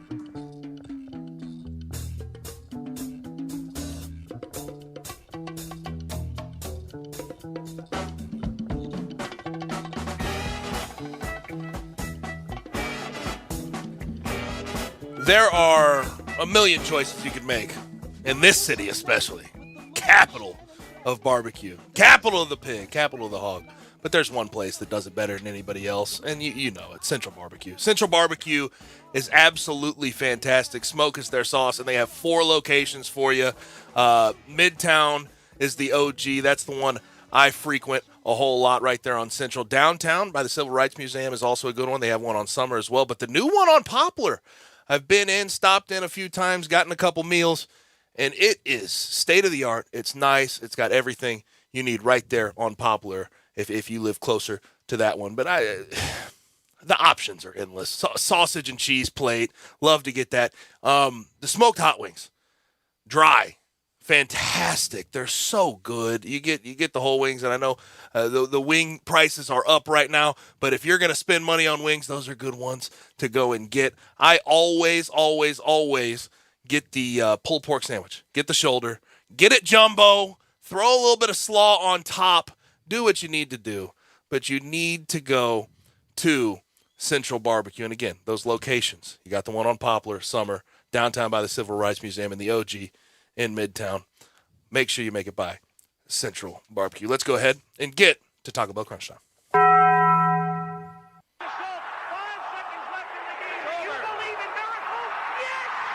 Go crazy, folks! Go crazy! This is for all the biggest crunch time. You are looking live. In your life have you seen anything like that? Goodbye! Hello, Haskins. It's obviously crunch time. Hammer, nail, coffin, this baby is over. The double steak grilled cheese burrito, so good. Double the steak with nacho cheese sauce, seasoned rice, red strips, sour cream, and the 3-cheese blend wrapped inside a warm flour tortilla, with even more 3-cheese blend grilled on the top. The double steak grilled cheese burrito, it hits the spot now at Taco Bell. And at Taco Bell, when they say they are feeding people's lives with unexpected good, they mean it. Bowl food you can't get anywhere else. Brett, what I learned today is that after the Tigers Pro Day last week, which went relatively well by all accounts, Dylan Parham. And I told you about Dylan Parham and Calvin Austin III being meteoric risers during draft season, but I didn't realize it would be this way. Dylan Parham hasn't played center yet in a live game, yet he has 12 O-line coaches that he's met in person. He has 3 top 30 visits that he has to go to, and most people are projecting him now as a Friday pick, as a second-day pick. I really like what he can get done. Looks like the Titans love him. And there's not been a big showing of Memphis football players playing for the Titans. It just hasn't happened all that much. But Dylan Parham has absolutely killed it. We know about Calvin Austin III killing it. Also, a guy that showed up on the radar of some of these scouts, Jacoby Francis, corner for years for the Tigers, 5-year guy, 4.48 40. He had the best vert and the best broad jump at Pro Day, and also ran a 4.16 shuttle. He talked with multiple scouts after his day. He could make a team for sure. I learned Final Four. It said Duke, North Carolina, Villanova, and KU. That's 17 national championships between the four of them. So for all the upsets and all the parity, we have about the bluest of blue blood Final Four you could have. Maybe put Kentucky and UCLA in there instead of KU and Villanova, but close enough. And the journey along the way would be fun, but we could have a 64-team playoff in college football, and we would get down to the end. It would be the very familiar names. But let's go on that journey. Let's have it. Thank you. I say that's not a reason not to try, though. Let's try. That's something that frustrates me. I'm not opposed to it, and we can incorporate the bowls. What I could have done without today, it has to do with the notice of allegations that the Tigers have gotten. And I know that there's a lot of Memphis fans out there that are depressing. We got a couple of messages on here. Y'all are depressing me. And I hate to be that guy, but it's hard to talk positively about this situation. It's going to be tough days. We're talking about 2-3 years before the University of Memphis basketball program can theoretically get back on their feet. We don't even know what the sanctions will be. We know about the allegations. Hope it doesn't touch football. But with those allegations come sanctions, and those sanctions aren't good for Penny Hardaway if they keep him around. If that stays that way, he will have a show cause of some sort. You look at postseason bans. How's recruiting look at that point? If you have to go get another coach, what other coach can you go attract? And Gabe, as I've said a couple times, it's tough. I've lived it. I know how this ends. Yes, you pretty recently. Pretty recently. I mean, it took getting till our face now, kicked in. It took till now for Ole Miss football to get back on their feet. And go to Alabama after beating them 2 years in a row and playing them close the third year. Go to Alabama and get beat 66-3. I know. See how much fun that is. I know it's depressing, but I'll keep saying it this way. It will pass at some point, but while you're in it, it's going to be tough and it's not going to be fun to deal with the repercussions of this James Wiseman fallout, of the NCAA fallout.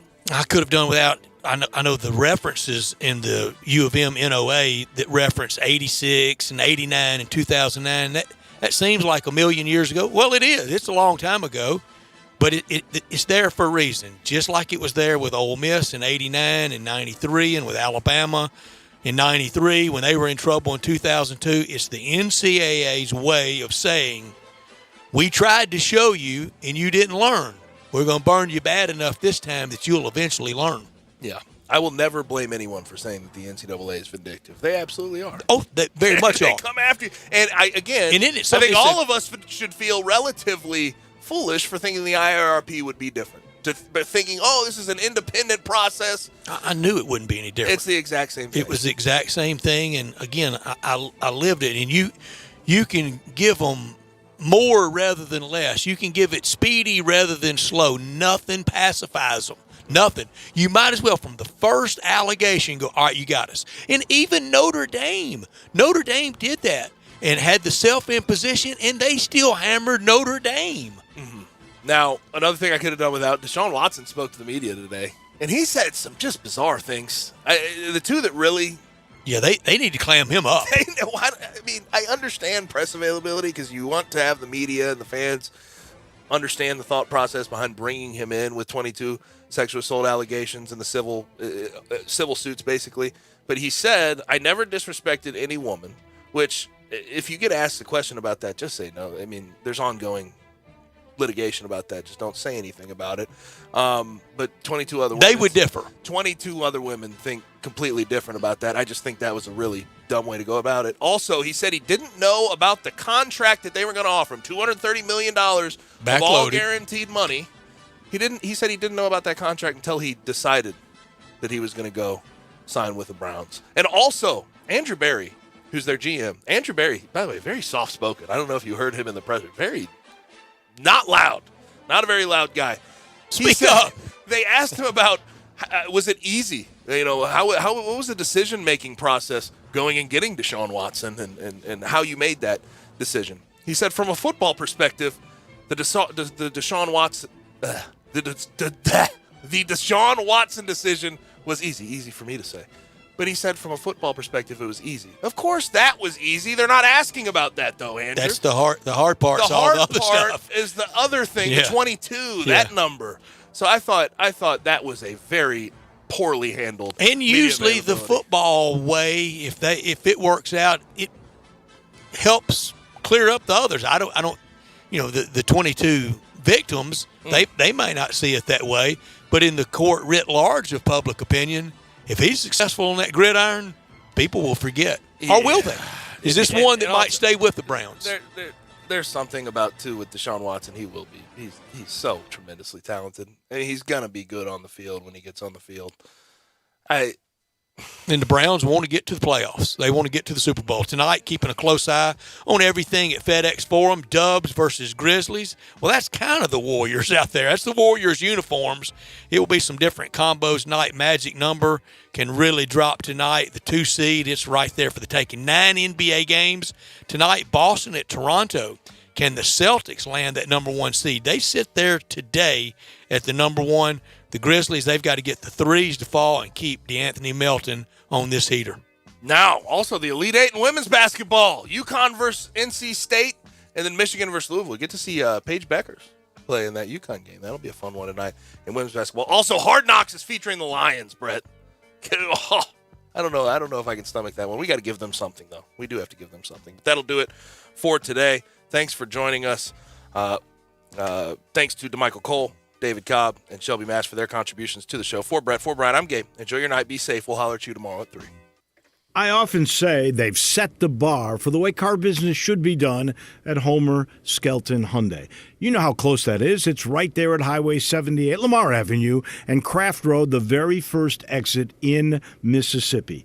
I say it because they always come up with new innovations. And right now, when we've had all these shortages on new cars, Homer Skelton Hyundai is always going to come through for you. You won't pay more than the sticker price for a new car at Homer Skelton Hyundai. That's Chris True's pledge. You'll never pay more than sticker price. Those other guys, they could charge you a whole lot more for that new car because they know there's a shortage. That never happens at Homer Skelton Hyundai. That's part of the philosophy and the team that's been together for about 15 years now. You want the best of service? You want the best of products? It's the combination and the trust you'll always get from the best guys around. Homer Skelton Hyundai and Genesis of Olive Branch. Brian Elder's Roofing Solutions.